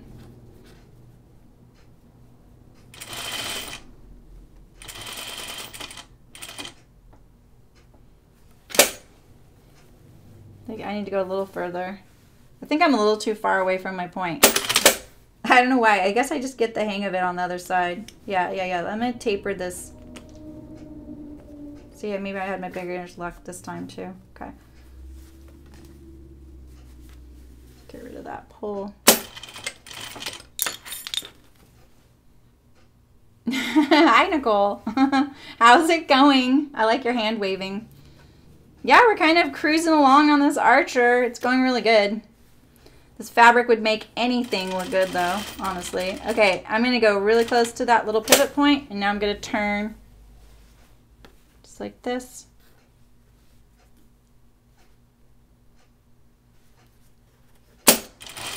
Just like this. Let's look at our pivot point. We want to release any tension. So there's a tiny little bit right there, just like that. I'm gonna get rid of my threads.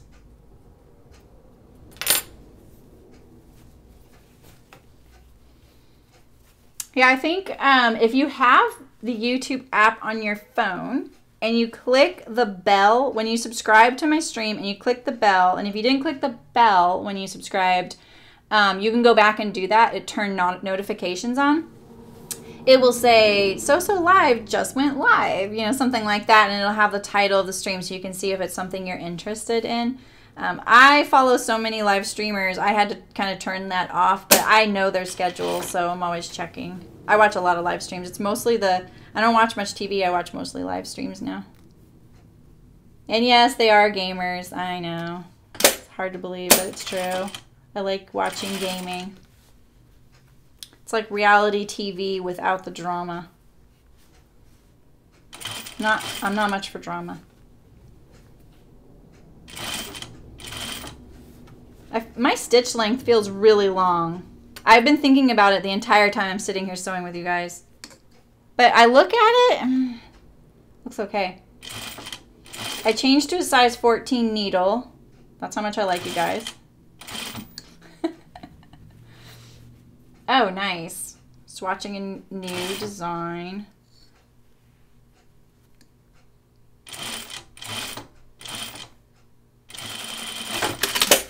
Okay, and then remember, I turn this back right now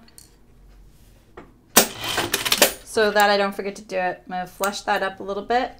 Look for any threads, get rid of them right now and get them out of the way. And I'm gonna look at my other sleeve, see if there's any threads, because I forgot to check that. And I want to even up that placket maybe. Yeah, right here, see? Just like that. And now you have to sew your underarm seam in order to put your cuff on. So if you like to put your sleeve onto the garment before the underarm seam is sewn, this would be the time to do it. And I'm kind of considering doing that because I'm going to do a French seam, and because of the sleeve, there's a pretty sharp sleeve cap, and sharp not meaning a criticism at all. That means it's probably going to fit much better. Anytime there's a set-in sleeve, I could have a whole platform and a whole show on just why I think set-in sleeves are the trick to all garments fitting better. So this sleeve does fit really well, and so part of it's because it has an actual shape to the sleeve cap. It's not flat. All right, so we're doing French seams. So I have to go wrong sides together, but let's see. Do I have the correct sleeve? That's my back. There we go. So Nicole, so far we have put on the collar. Here's the collar, the plackets and the pockets and the yoke.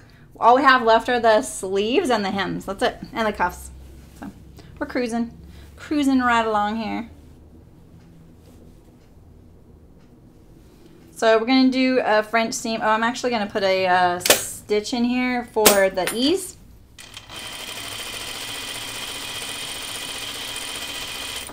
And I go notches to notches of the front and back notches. That's what I do. That's what I like. Just what I'm used to. Where's my other one? Oh, it's up there. Let me put this one in too. I'm gonna move my cuffs and my cherry pie.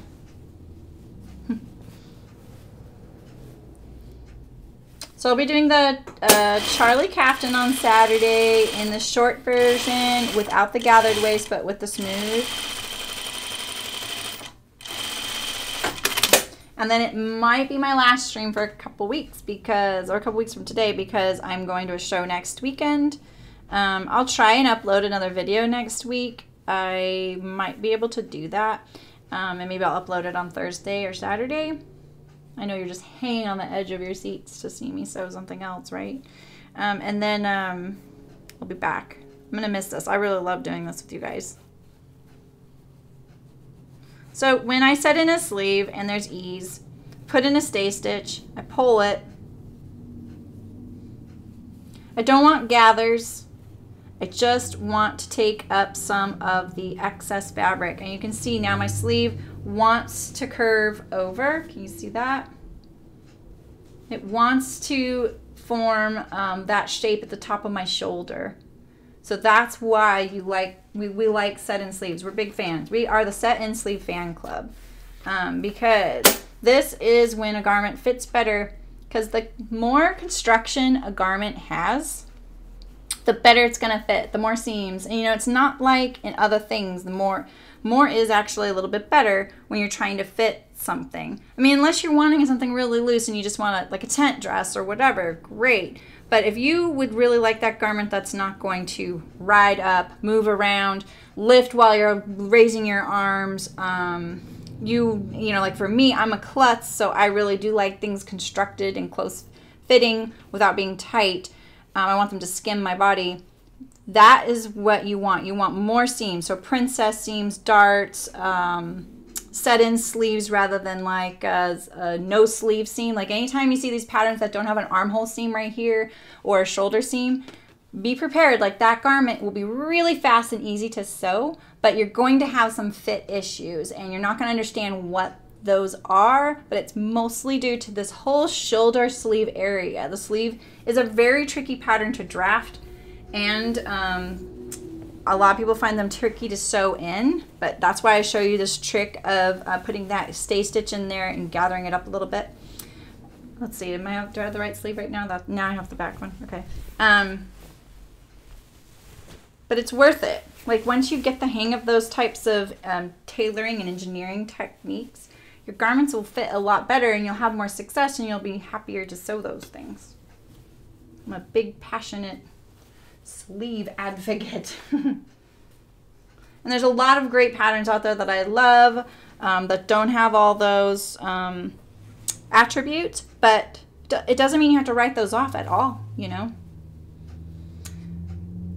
Yeah, so yeah, an underarm is really low. I don't know what garment that is, Nicole, but I have a feeling that if the underarm is really low down here, like it's not sitting close to your armpit, then what happens is the pivot point of when you raise your arm is really low. It's like right here, right? So when I raise my arm, it wants to pull from right here. If it's up here, then my arm can raise higher. I don't know if that makes sense. But you want the armhole to be close to your armhole, you know, your arm, because it's a cylinder that you're fitting to your body. Your arm is a whole other thing, this moving object. I love raglans. You use them a lot in sportswear, and they are really great for mobility. But when you're using them in sportswear, typically they are really close fitting, and you can kind of rotate the seams to be out of the way for friction and things like that. I can talk a lot about engineering. I don't want to bore you guys. But sleeves, I spent a lot of time in college on sleeves. They do not let you get away with skimming over sleeves. So there's no excuse for having a bad fitting sleeve. Okay, so you see how my shaping of my sleeve cap is already shaping the armhole because of the cap. I'm looking for my notch right now. I know it's there. There it is. But I don't feel like I notched the yoke by accident. Sorry, guys. I kind of skimmed past some of the notches because a lot of them are like, oh, it's the right to the back, the front to the back. Oh, it's knitted. Yeah. Yeah, well, babies are like, I call them little potatoes, you know? And with kids' clothing in particular, fitting is a completely different animal.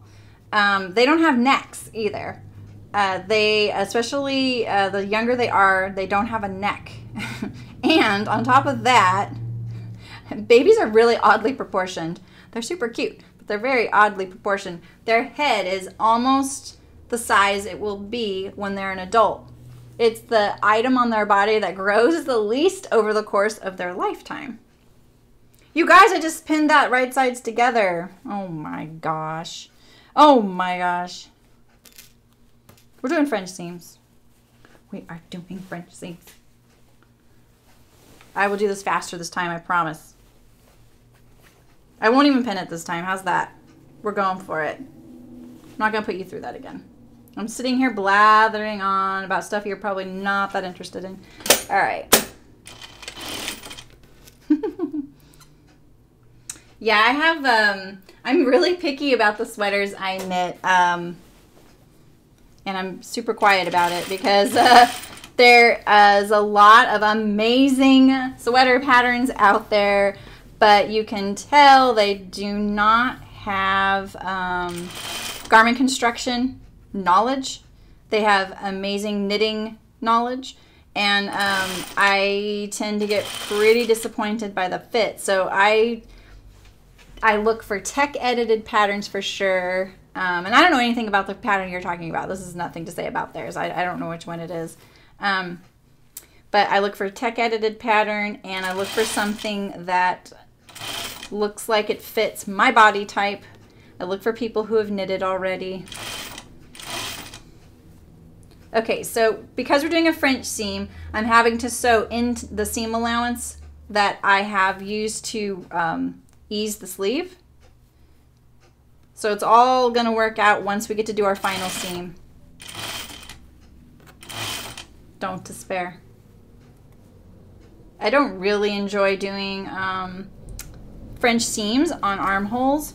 I don't know why, because it's just another seam. It's the way I should look at it. I think it's just a mental thing, you know, like for anybody. Like that curve is a little intimidating. I'm doing French seams because a lot of people don't own sergers. I try to accommodate people who don't have a serger. I also am trying to make my sewing take a little bit longer because I'm getting too many clothes. Said no person ever but me. So, all right, I'm gonna look this over, and I'm gonna trim some of these little thready roos here so that they're not sticking out of my French seam.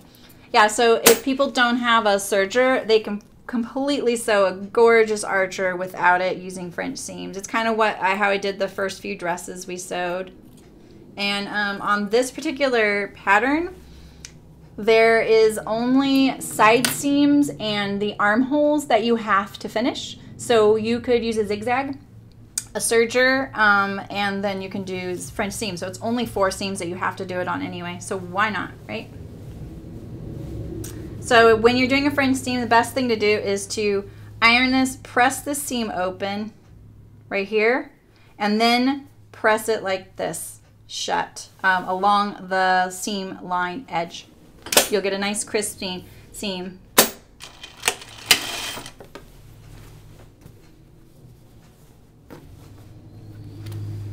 I actually haven't sewn very many French seams on sleeves. What I do is do French seams everywhere, then I use the serger on my sleeves. My serger thread is a little thicker. I know I keep mentioning that, but my thread here at Chicken Boots is 40 Tex 40, not 27, which was what you guys use, probably for your home sewing. And so it does add, the serger thread does add to the bulk.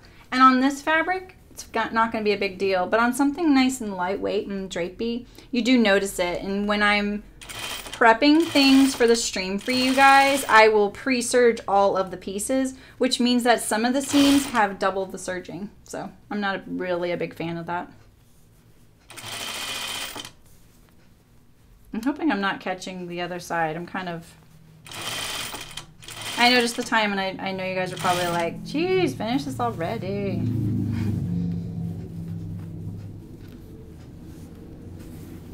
I think what I'll do after this sleeve is I'll do its cuff just in case you do need to like carry on with your day, and then I'll do the other sleeve. So you can see it again if you want.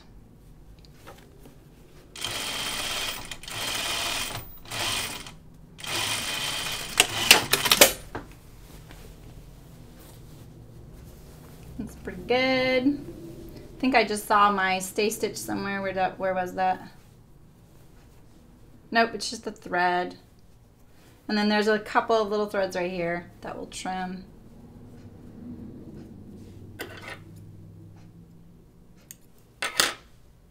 I think this is, oh yeah, perfect. This is the thread I used to put that stay stitch in, so I'm gonna pull it out. I like removing it. When would you want to use woolly nylon? Ooh, isn't woolly nylon used for knits and like cover stitching and flat seaming? Like we use that in the factory. Personally, I would never want to use it. Have you seen that stuff? Oh my gosh.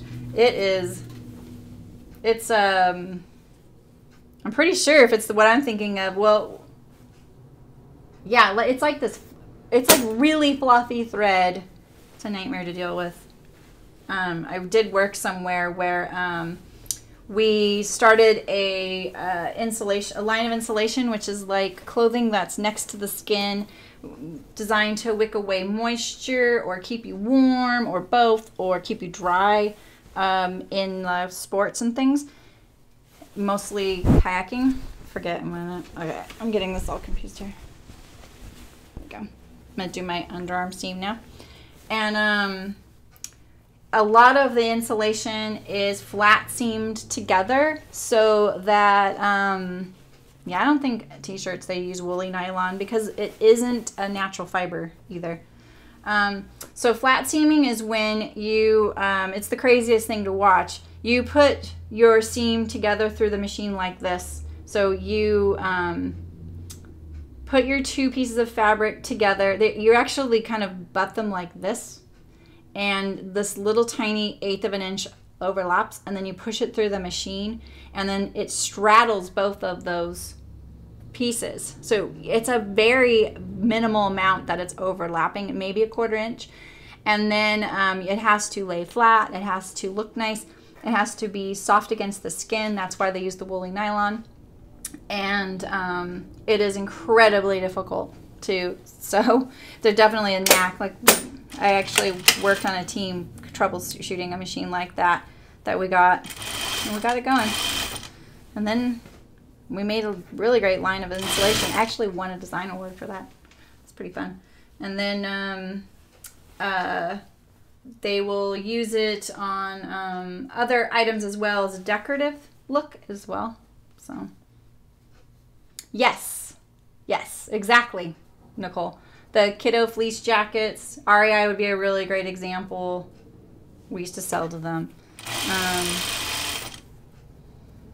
It just reduces the bulk of the seam. It's taking the bulk of the seam out.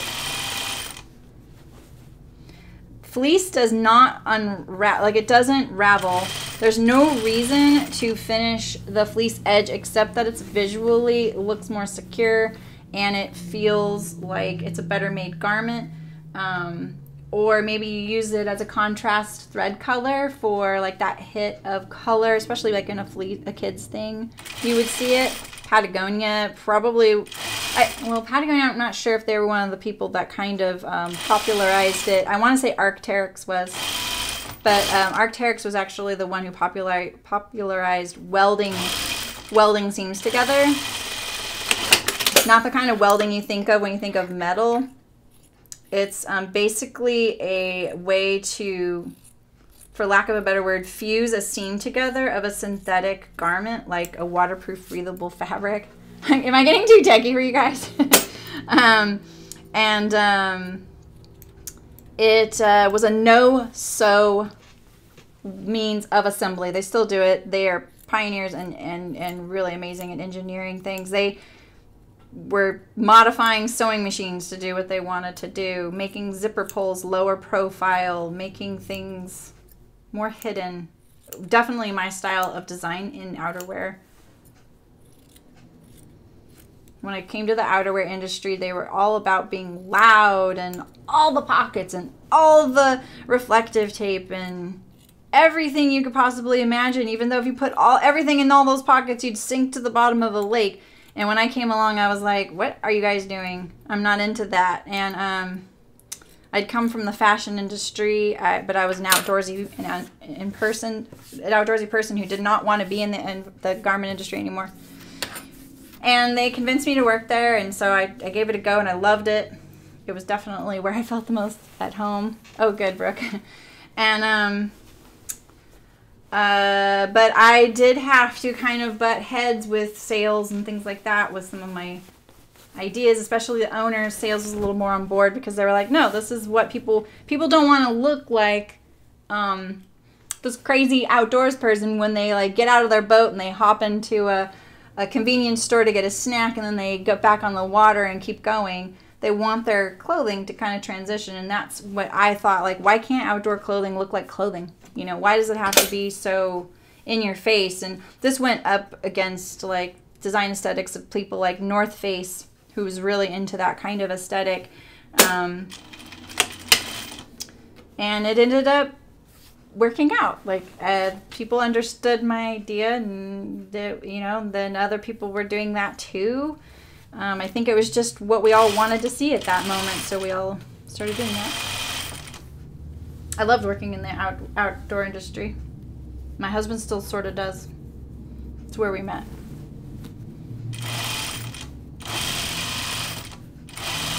So, if you want to talk more about this, we can. The thing I just wasn't good at was, like, I'm not a class 5 boater. You know, like, I'm not going down the rapids. I'm not, like, the best rock climber. I'm not the best runner. I'm not the best at any of that. And I'm not hardcore in my mountain sports and my outdoorsy stuff. But, you know, I have been outdoorsy. I am active. I was more so even then. That's my underarm seam, by the way, my the one we just sewed, and I'm trying to make sure that lines up. Maybe I should be talking about what I'm sewing. I'm making my French seam on this underarm seam. So we did set the sleeve in the other way, where you put the sleeve to armhole before you do the underarm seam. It's a little less intimidating, a little easier when it comes to doing a French seam for your armhole. This sleeve has a nice shaped cap, so typically I wouldn't recommend putting the sleeve in this way. I think it's always better that your armhole seam is a continuous circle rather than being interrupted with the underarm seam. And typically a lot of these kinds of Oxford shirts have a drop shoulder, so they don't have such a high cap or steep cap as this. But like I said, this garment fits really well. It's not a masculine Oxford. It's great. It just gives you that look, but still has that fit that we need as women when we have breasts and we have arms. Thankfully, if we have both, you know, that you need a little bit more fitting around there because we have other things going on fit-wise. Objects to navigate around. All right, so there's our sleeve and our underarm. I did pretty good, even though I was yammering on. So now I'm going to put my cuff on this guy. Poor gal. Look at my shirt, you guys. Let's look at it. I'm liking it. I'll probably go really simple for the buttons because the flowers are enough. Good thing I forgot about my my lace trim. I didn't add it to this shirt too. Oh, you're an equestrian. Yes, absolutely. Yeah, exactly. Well, and I feel like in the equestrian world, you're talking about a client that is typically upper class because of the amount of money it takes to own a horse and do all that. So it is a person that is very concerned with the way they look. But then you look at some of the crazy things like in British equestrian and in British attire and upper class, like crazy hats and things like that, the jodhpurs, you know, stuff like that. It is kind of an interesting badge, if you will, of who they are. You know, it sets them apart. I don't know much about equestrian at all, but I have noticed that. I watch a lot of British TV too, when I watch TV. All right, so here's our cuff. Here's our sleeve. Your cuff buttons front to back. So it's gonna go around like that. So I'm going to sew this ends here, and on the side that is going to be the last side that we sew. Stretchy pants for everyone, right? Have you heard my stretchy pants story with my mom? I'm going to sew this side on first, and then I'm going to sew the outside on last. I'm going to fold it up like this.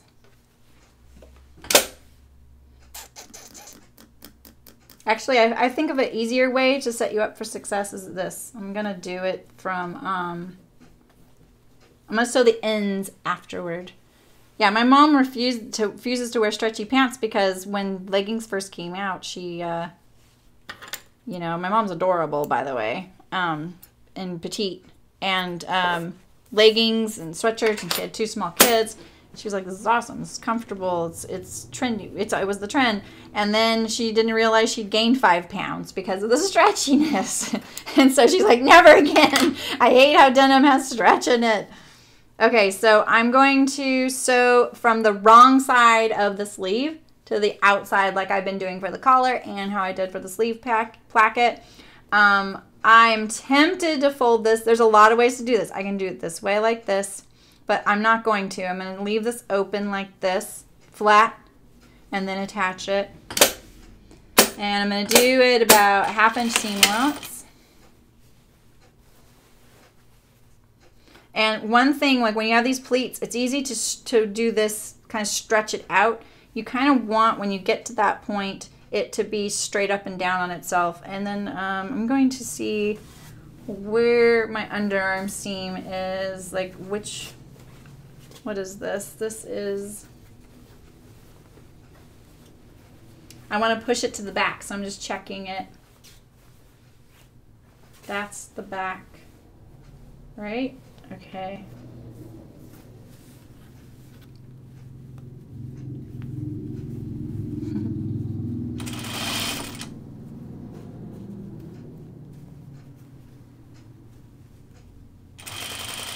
So again, I'm attaching my cuff to my sleeve, and I'm doing it from the inside to the outside so that we can do our technique of folding it under and finishing it and setting ourselves up for the easiest possible way to wear the way it'll look. And unfortunately, you can't do the cuff with the underarm seam not sewn. You have to have that underarm seam sewn. And then, oh shoot, there's probably an overlap. Ooh, I may have done this wrong. Let me check. Let me check. I forgot about the button overlap, even though I just told you about it. Okay, so let's put my arm in here. Let's wear it. It's my arm.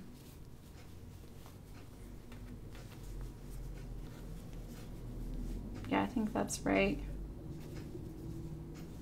Do I want it to go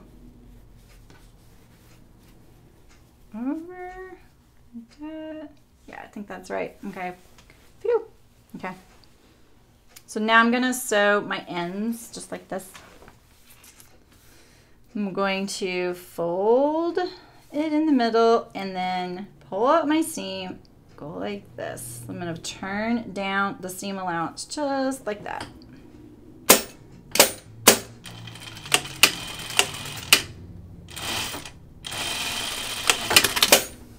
I really hate it when I do that. Like, see that I just back tacked right there and then it makes it buckle.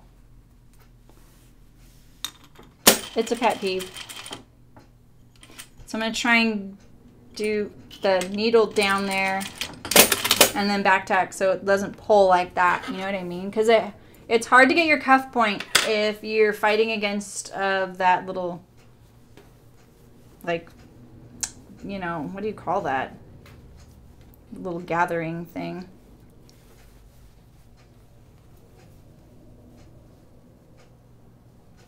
Okay, so there's my halfway points like that.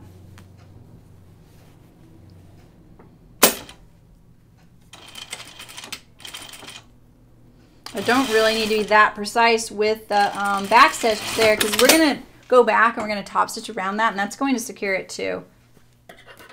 So we're going to clip that corner, get rid of those corners, and then we're going to poke this to the outside. I always push down my seam allowance and push it out. That way it fills it up and hopefully helps the point. Now I'm going to turn my sleeve inside out so it's easier to sew.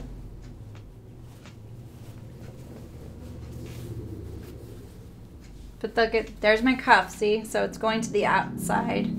It's a really wide cuff. Not sure how I feel about that. I'm not big on wide cuffs. I think I'm making 2 more of these archers, and on one of them I think I'm gonna make it a 3/4 length sleeve that has like a narrow cuff and maybe just some gathers into it, and I'm not even sure it'll open or close. I'm trying to decide. Okay, so we're going to set ourselves up to succeed here. We need some cherry pie. Here we go. I'm going to do my anchor points first. So I always open it up, then turn my thing into the seam allowance into the inside, then I fold it along that edge. That's how I get that really nice edge there. And I've just figured that out because I just paid attention to what the fabric wanted to do. You know what I mean? It just helps if you just kind of not fight the fabric as much as possible.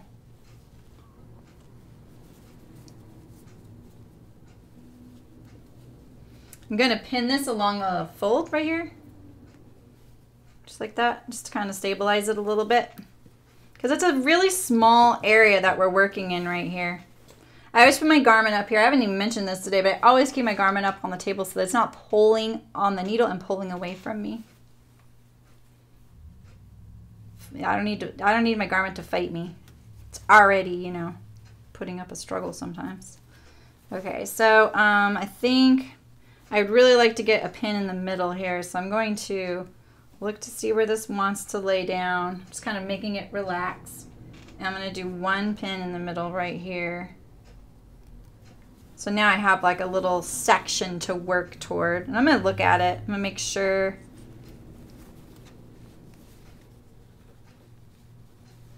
So remember, I'm stitching on the right side of my garment, on the outside.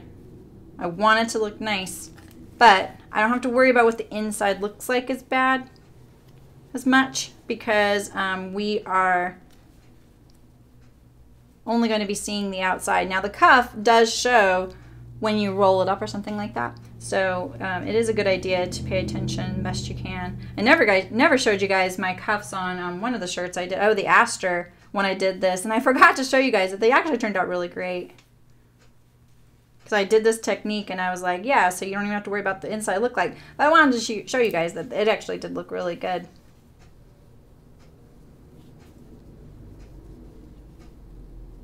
I don't like those threads poking out. I want to get rid of them. They're bugging me. I don't want them to poke out eventually. So this could be really frustrating because this sleeve is so small. You know, this area you're working in. So just don't get frustrated. Just kind of let it relax and pin it where it wants to be. We're not getting frustrated. It's too early to break out the wine when you're sewing. And I never get to do that because I'm always at work when I'm sewing.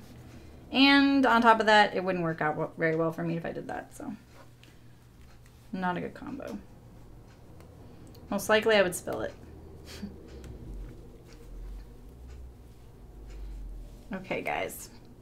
I'm not going to put too many pins in this. I'm just kind of giving myself some targets. Getting rid of some of these threads too. I don't want them to be on the inside because I don't want to feel them through my cuff. It kind of bugs me sometimes.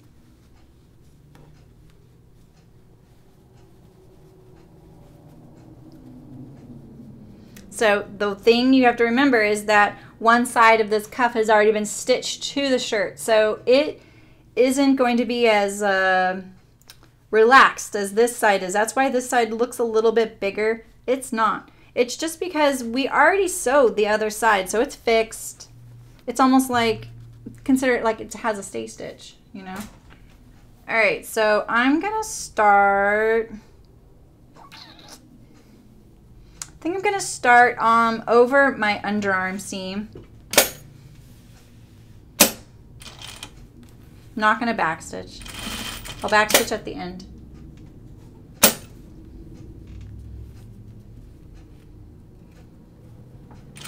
Now remember, if I stitch to the right of my seam where the original stitching was, it's gonna land on the cuff. If I accidentally stitch to the left of my seam, let alone if I was on the left of my fold, obviously I'd end up on the shirt side of the stitching. So it's just a logical thing. That's how I taught myself how to sew binding. I had to understand what was happening and why my stitch showed occasionally, you know? So then I kind of watched what the needle did. It's so obvious. I know. I just probably, just because I wasn't raised with a quilter or, you know, at the feet of women that were doing stuff like that and binding. And the sewers that I've always been around have been garment sewers.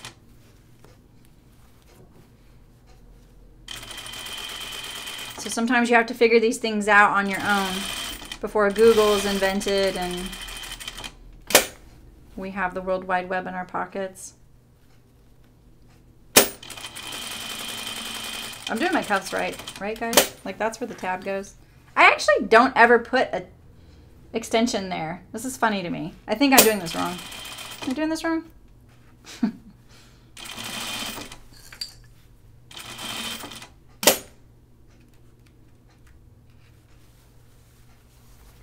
Okay, my shirt is now through the head of my machine, so I'm just gonna move it over there now.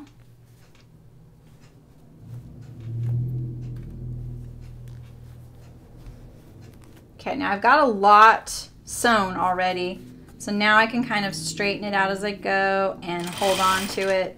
It has a lot of anchor points. I just want to make sure I'm not getting any of that torquing that we have said no to. I have a little bit of a little bump that wants to happen here. So I'm going to try and ease it in as I go.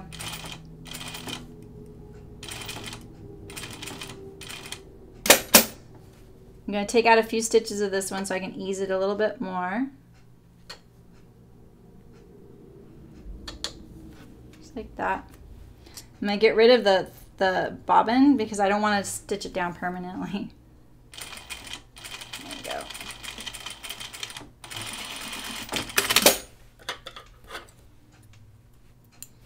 I have a few little tucks there. Those will kind of break in a little bit, especially once it's sewn. So that's the inside. Inside looks actually really nice. It's all caught, but it doesn't matter if it wasn't caught because that was the original seam, right? So we don't have to worry about that. That's my cuff. So all I have left now is the hem and one sleeve. So you have seen me sew the entire thing now. I'm just going to work on my other sleeve now. So here it is.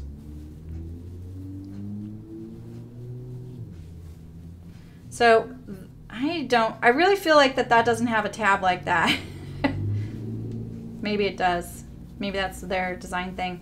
So one thing I've learned with these plackets is to make it lay even flatter, it's nice to add a little stitch here at the top. So what you do is at the fold of the placket, like that, you just sew across it at an angle, like you're creating a little triangle right there. You'll actually see this in some of your store-bought shirts. Just like that. And then it will want to stay on top of it. Wait, I did that right? Yeah. It doesn't look correct when you're doing it. But see, now it wants to stay more like that underneath. Especially if I iron it, once it's been washed a few times, it'll kind of break in and want to stay that way. Rather than it wanting to splay out like this, we've made it so that it's flat against itself like that. All right, let's do one more sleeve.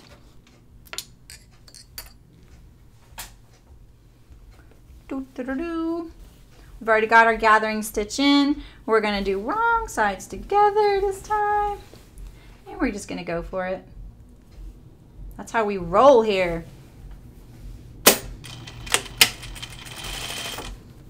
So I'm doing it kind of a 1/4 of an inch seam allowance. I think I'm gonna push that thread under there so I can grab it later on. As long as it's the right one. Yeah, I think so.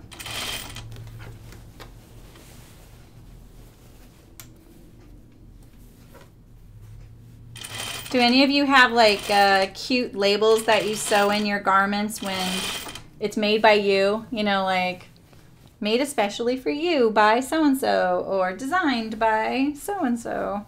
My mom gave me some of those when I was in high school. I have one left. It's really cute. It's on my pin cushion at home. I just pinned it to it. But I don't have any more of those. And it says, an original by Sarami. And it has like 2 little daisies on it. It's really cute. It's like one of the cutest ones I've seen.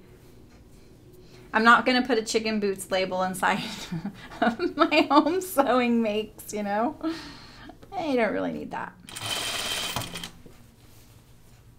Maybe I need a so-so label. So I'm not having to pin this because I put in that stay stitch. Remember on the first sleeve, we put in this stay stitch. We took up all of the excess of the sleeve for the armhole. And I didn't really talk about why there is excess on a sleeve to an armhole, but it goes back to all of the things we were talking about with fit and your armhole and why a set-in sleeve is magical. They make them up to 1.5 inches bigger. The better the fit, the more ease it has, harder it is to sew. The minimum you would want is 3/4 of an inch. It's just not enough. Usually 1 inch is about right. I don't know how much is on this one. I didn't check. Oh, that was my seam. Oh, shoot. I just did that really, really, really close.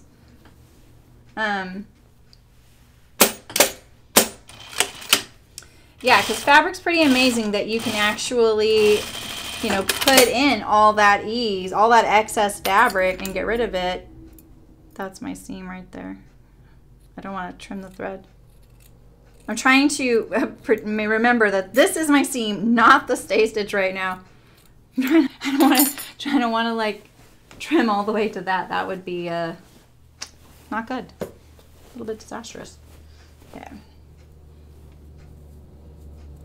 I've seen set-in sleeve patterns where I'm like, ooh, goody, a set-in sleeve. I'm definitely gonna buy that and sew it. And there's no ease in the sleeve. Guess what? That sleeve's gonna be tight because that ease that's in the cap is for this part right here. This little gushy part of your arm. You need this kind of ease right there because think about like this section of your arm right here is not, I don't know how to describe it, but like the sleeve, the underarm of your sleeve right here with the underarm and the armhole meet is right here. So this is your cap, right? This is your cap. And so it's going to be hard to add ease in there to accommodate the 3-dimension of your sleeve, because your arm is not flat, right? It's not flat to your body. You have this depth right here. You have to accommodate for that in a sleeve. It's all engineering.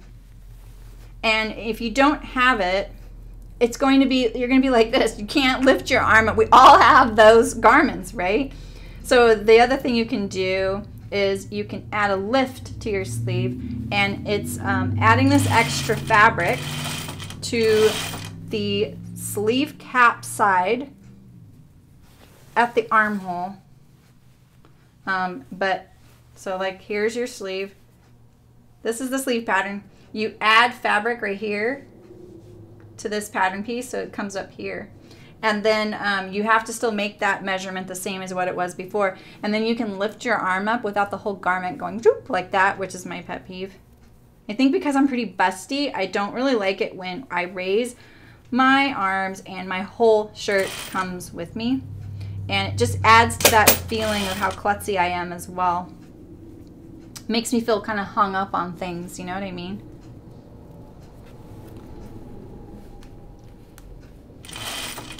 We are the Set and Sleeve fan club, right?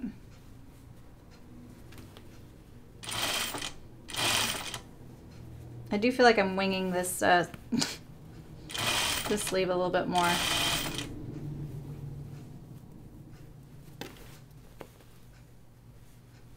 So just like I said earlier, I will not be streaming probably next week. I might, so just stay tuned. But I'll try and upload a video of some sort.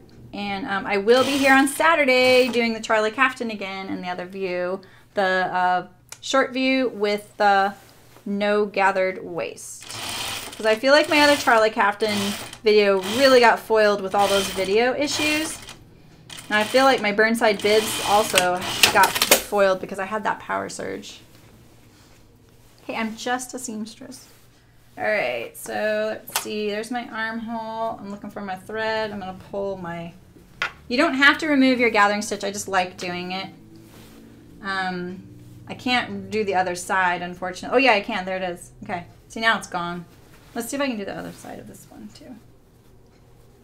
Oh, it's gone. Cool. Cool, cool. Yep, it's gone. Great. Just less thread in there. Always a fan. All right. Arm, underarm, cuff, hem, shirt's done. The other thing I need to set up is a way to photograph myself wearing things, because I feel like I'm kind of shortchanging you guys on you seeing the finished garment. But that's like the hardest part for me. I can get anything sewn, but getting it photographed, every time I try, it's just really hard. And my family was out of town, so I couldn't really prevail upon them. And now they are back, but they're not here, you know. And my teenager is pretty amazing, but you know, sometimes she's not in the mood for that stuff, especially at 7 in the morning when I'm about to leave the house. She's like, I'm sleeping. Go away.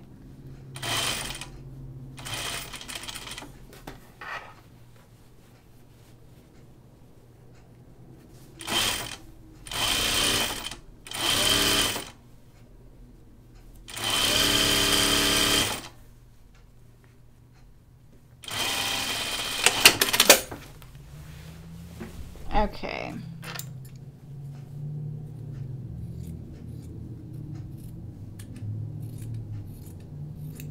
Just trimming these little threads, because these are the threads you see on the outside of your French seam that make it look not as nice as you know it is.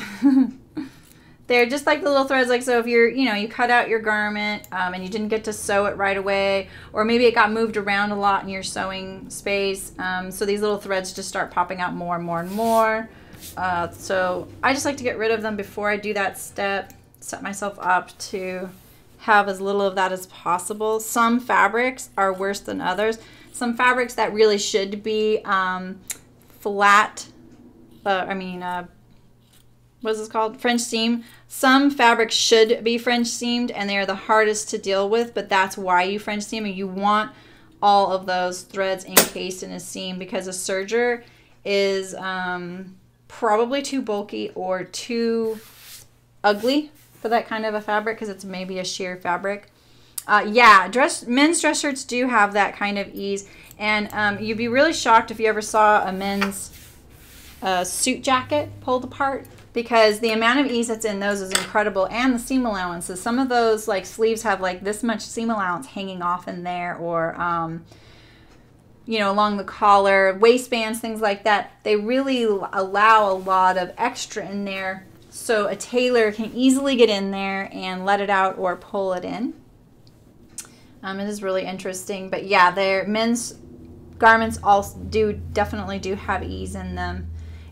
Everyone has an arm, and everyone has that same issue for fitting. You have to accommodate for this depth of your upper arm there in the garment, and it's not like you can't just slash a line up your sleeve, you know, like and spread it out, because then the bottom of the sleeve gets bigger. So it is this really tricky bit of pattern drafting and engineering. That's why you spend an entire semester or quarter, whatever your school setup is, on sleeves alone. That's all you do, is a set-in sleeve, just one style sleeve. That's it. And then you maybe in the last couple of weeks learn how to manipulate that sleeve into other sleeves. But my school went to a really good school called the Fashion Institute of Design and Merchandising, otherwise known as FIDM, in downtown LA. And they take that stuff pretty seriously. They're kind of the, you know, there's FIT and Parsons are the other two in the East Coast. So yeah, sleeves are really, really important. It's kind of why I find it disappointing that a lot of indie patterns don't have them sometimes proper. And I'm wondering, is it because they don't like drafting it? Is it because they feel like their customer doesn't really want to sew that, or they don't want to have the extra steps? Is it yeah, I can show you. Yeah, well, you know why? Because that probably your husband's shirt is probably a dropped shoulder. So let me show you just a second. So there's different kinds of sleeves, and you can't see the ease on mine. It's there, but you can't see it. Probably your husband's shirt is a poly cotton blend. I'm not sure.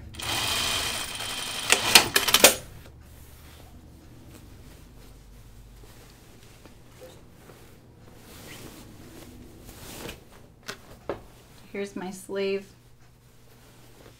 And so the seam allowance goes towards the sleeve cap. Threads. So let me draw you a picture. So this is our sleeve primer.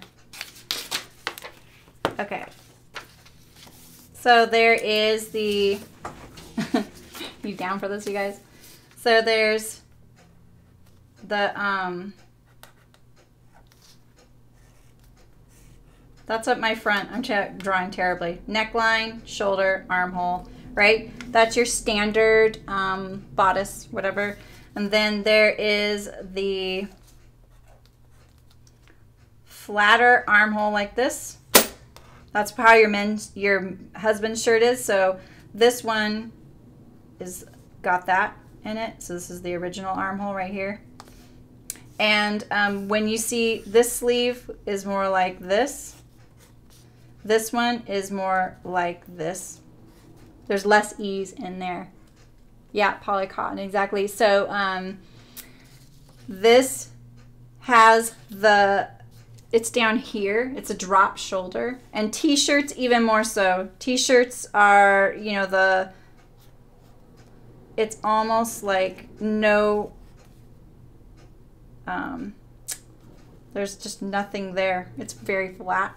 And then a t-shirt sleeve is like this.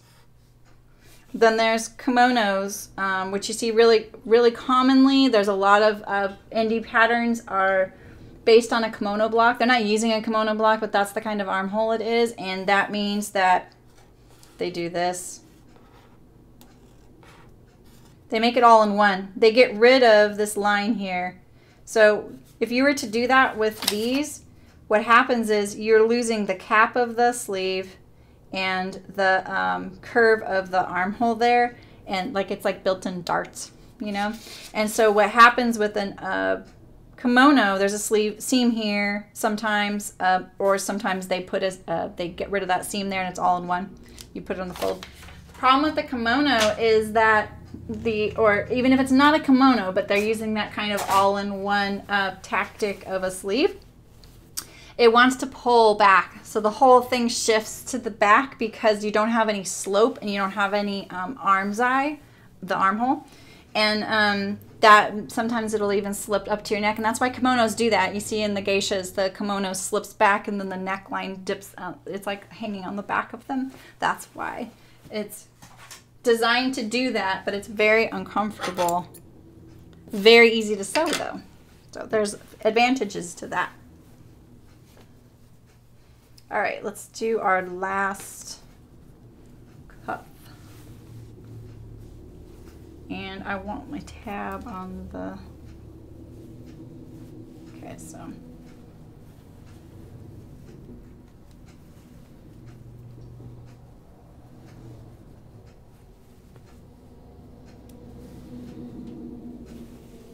All right, going from the inside out again.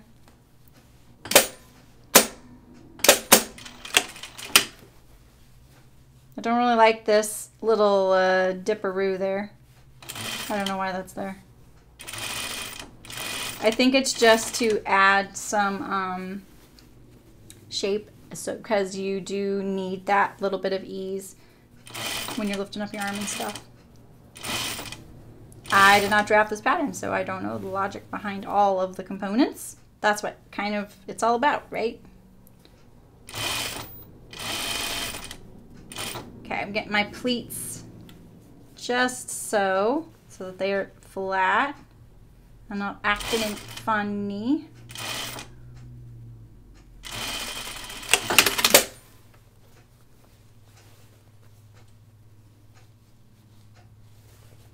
I did this right? Oh, I didn't. I didn't put the, wait. Yes, I did. Oh my gosh, I almost ripped that out. Oh my gosh. So we don't want black threads in there. Where'd that come from? Okay, so we want to sew our end here. And we already have that one turning up like that, so do this. The reason I don't turn this back like this is that it's just a possibility for it being misaligned. Let me see what you wrote. Yeah, exactly. Yeah, you know, sometimes like I had a little shirt I did once. I love the pattern, really cute. I love the person who designed it too.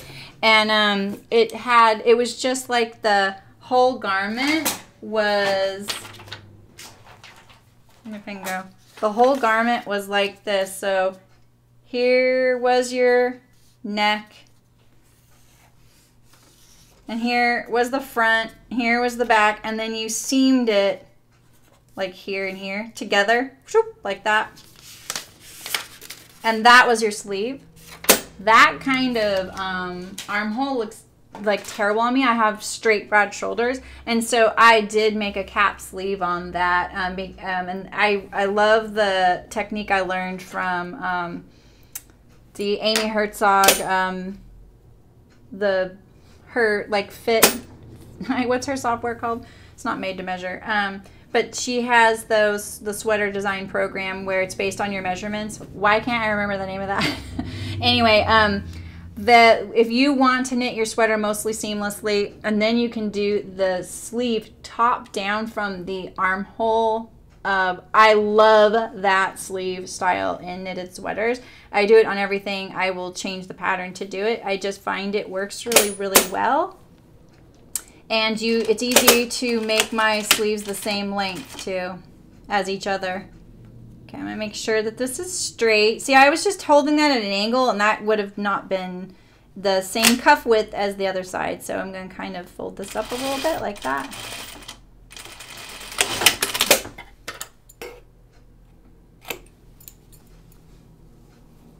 Yeah, but you know, knitting is so much more forgiving fit-wise, you know?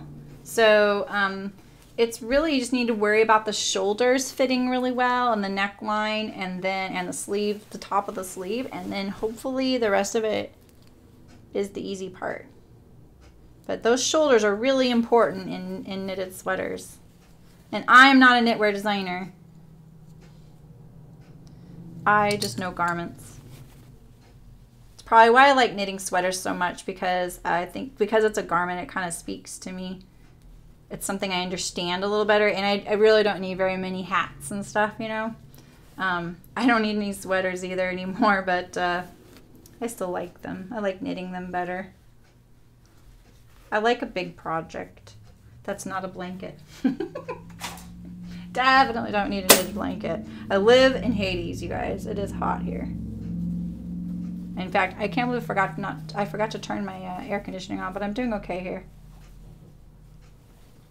All right, I need to turn my sleeve right side or inside out. This will be a lot easier.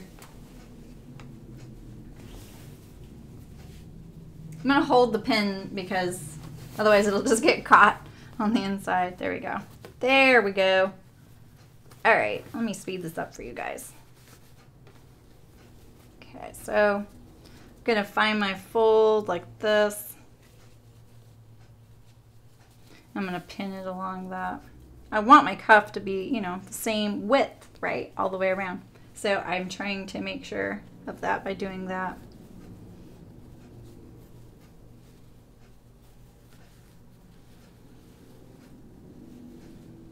Now that, oh, Custom Fit, that's the name of her software program. So you put in your measurements in her software program, and you pick the sweater design, or you tell it what sweater design you want it to be. Like, oh, I want something relaxed. I want 3/4 length sleeves. I want it to end at my hip. I'm going to use a stitch repeat. That's 4 stitches. And then it does its thing and spits out your pattern. And also you put in your gauge. So you do some swatches and you put in your gauge. And so it's a really great program. And I've knit several sweaters using it. And I think once you learn how that system likes to fit, like I find them to be short-waisted. I'm a short-waisted person. I still find the sweater designs to be a little bit short-waisted in that software program for me. So I just accommodate that. So I just make sure that I knit the torso the length I want. So because I try it on as I go. And then there's 2 ways you can knit the sweater, mostly seamlessly or in pieces, and then you would sew it together. But that's where I learned that, you know, sleeve from the top down. You pick up the stitches around the armhole and then keep going. And I like that because I don't like knitting the sleeve flat and then having to seam it on there. This way you don't have to seam a sleeve. I figure some of you are probably knitters, since you know me from Chicken Boots probably. But over there I'm a sewer living in a knitter's world. Welcome to my sewing world. This is my world. I like being here. And I like to knit. I like to knit a lot. I've had to just cut back on it because I really don't need any more sweaters where I live. Okay, so I'm going to start on the underarm seam since hopefully no one will see that. And it's no big deal if they do. And remember, I pin this so that the fold goes just past the stitch line because I want to cover up that stitch line, and I want to make sure that when I'm sewing on the cuff that I'm only sewing on the cuff on both sides. So this sets me up to succeed.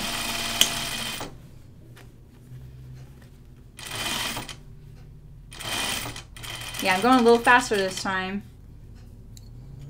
Sometimes I find when I go faster, it's more accurate. Kind of pulling that fabric underneath so that the seam is less apt to roll to the front.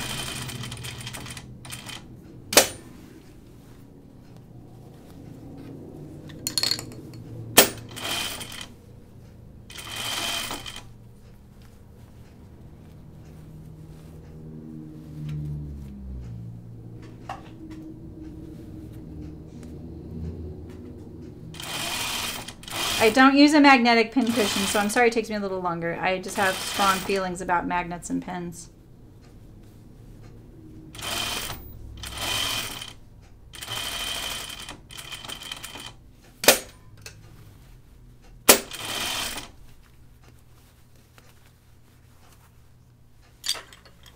I'm gonna pull my shirt through here.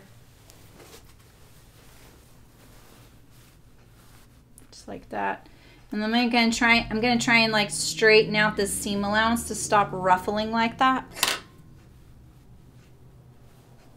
I'm gonna let it know I'm the boss here, because there's a lot it's pushing up against right here, and then it's got the placket, so it's wanting to buckle a little bit and not be so straight. Just need to get it to turn the corner, and then we can really massage it into shape there. Oh, look at that flower almost matched. Oh, can you imagine matching the pattern on this fabric? I could probably do more of that. I could stand to do a little bit more of that stuff.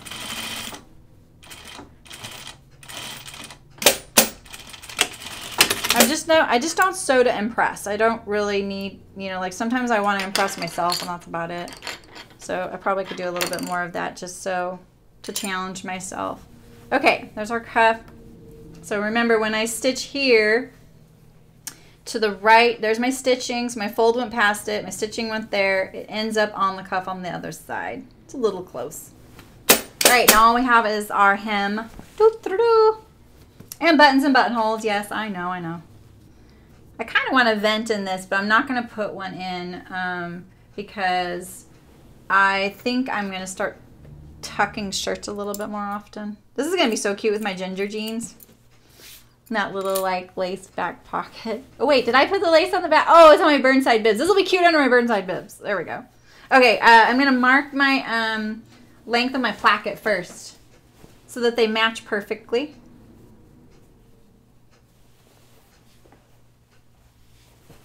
It'll make doing the buttons and buttonholes that much better. Just looking at my threads here. This fabric tends to, the threads cling to it. Kind of a bummer that way.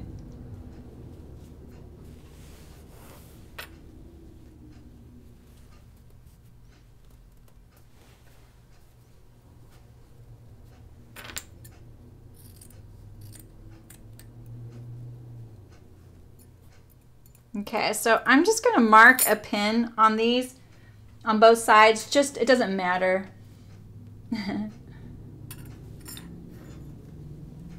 Yes, it is an electronic presser, but I love my Juki. I've had a few different industrial machines. I had a Conso. I've had a Bernina Chandler. That was a really good machine. And then Jukis were really, really popular where I used to live. So there was a lot of factories that were stocked to the brim with them. So that's where my friend had bought my last Juki from a factory, and then I bought it from him when he moved to Portland. And it served me really, really well. I probably owned it for 15 years. And it had already had a rich and full life at a factory. So, but the motor blew up on it this year. And then it was still an operational machine. It just didn't, I couldn't use the electronics anymore. And the electronics are what enabled me to press on the heel lift and lift the foot pedal. I'm pressing back on the heel lift like this, and with my heels, and then that lifts the presser foot. If I press harder, it's going to do a back tack and clip the thread, or I can set it up to automatically do a back tack where I just start sewing and it'll do a back tack. So press hard, it will back tack, clip the thread, and it spits it out. I just got this brand new machine after that one died. And I was planning on buying one anyway. It was just really sad when it died. I planned on using that one still as a heavier duty. This one is the 8700. And my other was a 5500, and it liked my heavy duty stuff a little bit better. So this one is not as happy with me doing some of those project bags and stuff with stiffener and stuff, you know. But I knew that I'd be sewing more and more garments, So I decided that this was going to suit my needs, and I can still use that machine. It's just what I call cave woman style because it doesn't have the electronics. I have to use the hand wheel to raise the presser, the needle. It takes me a lot longer. It leaves a lot more threads. I actually have a video I was going to upload so people can see the difference. But yeah, I love sewing on industrial machines. I think they're completely a viable option for home sewing. They cost about the same. Like this one cost, I think, about $1,800, brand new. But my other one used $300. That one behind me, I think $800, or no, it was $1,000. And then they're valued at about $800 to $1,000 still. So, because they're such in high demand, those Juki 5500s are in really high demand. So you can get them used with the electronics for home sewing, and they're just a dream. This is too wide of a hem. This is too wide of a hem for this curve, but I want this wide of a hem because I'm hoping I won't have to iron it as much. So that's the long story of my machine. I'm still getting used to having a heel lift. My old one with the electronics was a knee lift, and I've definitely stopped winging my knee out looking for it, but it's touchier than I expect sometimes, so that's why you hear it go up and down sometimes. I don't know if I like this hem. I may have to redo it. Let's see. Everybody I've convinced to get an industrial machine has been happy, thanked me, still uses it to this day. When I know of people that are sewing for a living, I'm like, you have to have an industrial machine. It's the only way. I thought you, well, isn't yours, so what's a Juki TL98? It's a, home heavy duty. That sounds really cool though. That might be a really good, like, middle of the road type of thing, right? Wouldn't that? What kinds of things do you sew on it, Bootsy? Do you sew heavy things that need a heavy duty, or is it just a heavy duty home machine? I'm curious. I have a Bernina here that's a home machine, but I wouldn't even dream of sewing chicken boots things on it. It would be mad. This is just too big of a curve, you guys. I'm really hurting myself. If I should put a stitch in it like I do on my sleeve. I feel like it's gonna flip because I am a little bit stretching it and easing it at the same time, and that might make the hem either flip out or not lay flat. Oh yeah, so for handbag, yeah, exactly. Yeah, so it has to be a little bit heavy duty for that then, probably. That makes sense. Especially if you're manufacturing your handbags, you know. You can get a used Juki, like I say. Like I bought mine for $300. That was really lucky. It just depends on where you are and if you can find them. I actually had those two. This one behind me and my old one. I had them shipped to me from a place in Texas. The shipping was about $400 for both. That's why I bought two at the same time. And they set that one up as has a binding attachment on it, and it was a really great purchase. I mean, a little higher probably than I should have spent in some ways, but on the same, it was actually a really good deal. Like now I know it was a really pretty good deal. So quilts, yeah, everybody deserves one.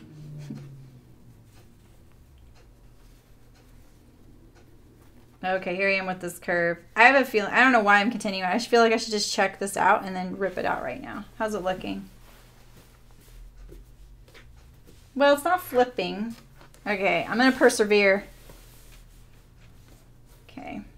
It's like when you get here, it's really tight because this is such a good illustration of seam allowance and things.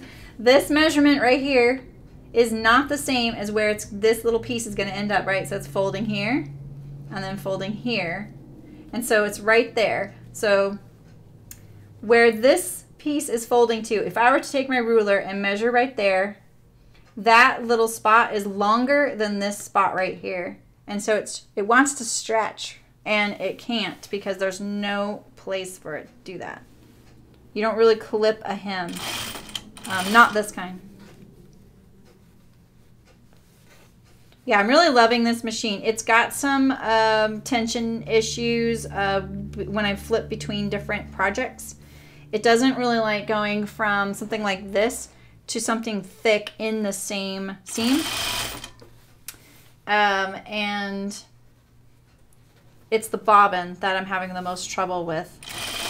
No, it's not the bobbin. It's the upper thread. This looks terrible on the bobbin side. And I'm figuring it out slowly.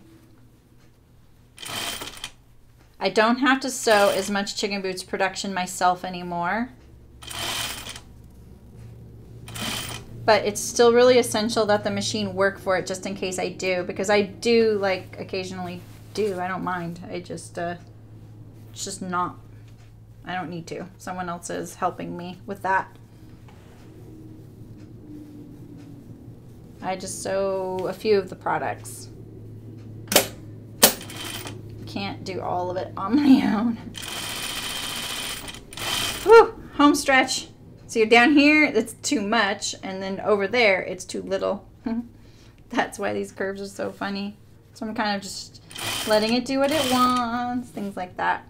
Okay, so I'm gonna check my front placket now that I'm getting to the front. Did I see a pin?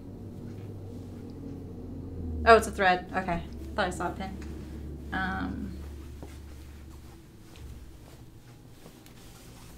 Okay, I'm gonna check my placket again. It's so nice that it matches when I'm done now rather than doing it and then being like, oh shoot, I forgot to check that. I better go look at that again.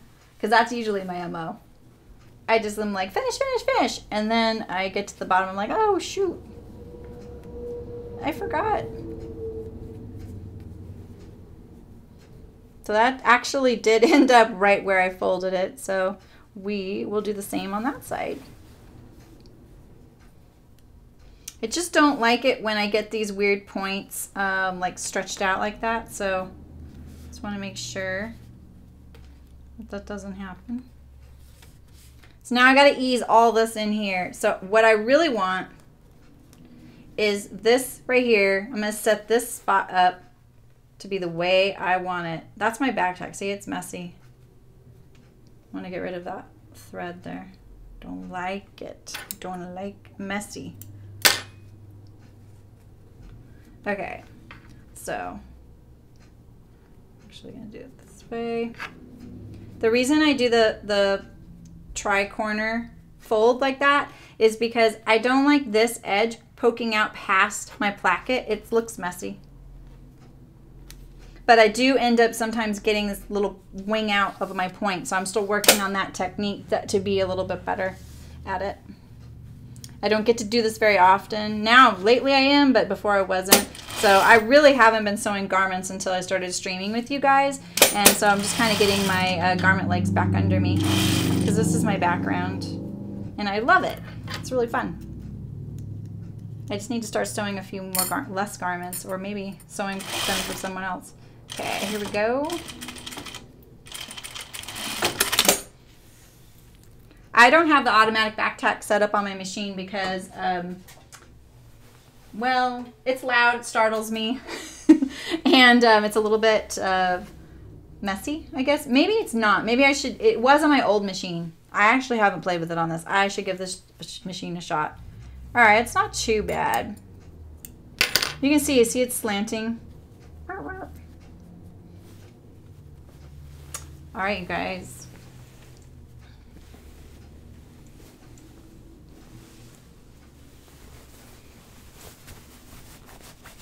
This is one way to find how I can find pins. Ooh, I really love this fabric color. See, look at that. They're so good at the collar. Look at that. It fits perfect. It's not choking me at all. What do you guys think? I almost look like pajamas. Sleeve's a little bit long for me. Cuff's a little too wide in my opinion, but I do like that if I do this, it's not going to ride up and get stuck on my forearms. Yay! Got my little archer button up. Alright guys, well all I have left is buttons and buttonholes. We'll have to do a stream on doing something like that sometime. I know I did it on the Hawthorne dress, so you can always look back on how I do those. And maybe eventually I'll get my camera set up so you can see my serger and my home machine and my iron at the same time. Yay! Okay, that turned out really great. I'm going to make 2 more tomorrow with some other fabrics because I'm on a roll and these go together so well. They are such a pleasure, such a great wardrobe staple, and I think I'm going to get a lot of use out of this. I hope you like that, and I hope you guys make an archer yourself, so if you do, let me know. I really want to see it. Don't forget that I have some other videos uploaded. We just made those ginger jeans on Saturday and they went together swimmingly, and I have a separate video just on doing the zipper fly, so if you want to do that and you don't want to watch the entire ginger jeans video, you can just watch that zipper fly video. And I have some other complete sew-throughs that aren't streamed, and all of these streams are uploaded so you can re-watch them. And you can comment and leave a like, which is really helpful, especially for getting the word out and keeping this going, since this is my side gig and I really like sewing with you guys. So feel free to sign up for my newsletter as well on my Chicken Boots web page, chickenbootsusa.com. There's a tab for the live sewing stream. And if you sign up for the newsletter, I let you kind of know what we're doing. It's like every 2 weeks. I think I sent one out last Friday, so we'll send that one out maybe next week. But like I said, I'm going to be out of town for Lambtown in Dixon, so please join me there if you're in California. I'll be doing my day job there. And let's see, what else? Please feel free to email me at sewsewlive@gmail.com if you have any requests of things to sew. Follow me on Instagram. You can request things on there and let me know what you think. And I really appreciate you guys stopping by. So please have a great Thursday. I'll see you Saturday. We're making the Charlie Captain again. Unless you guys are like, I don't want to see that again. I want you to make something like this. Let me know today so I can cut it out tomorrow. So, all right, guys, I will talk to you soon. Thanks, Nicole. Yeah, thanks. Lambtown will be awesome. And I'll see you guys Saturday, 11 a.m. Pacific, so you can sleep in a little bit, or I can sleep in a little bit. So take care. Bye.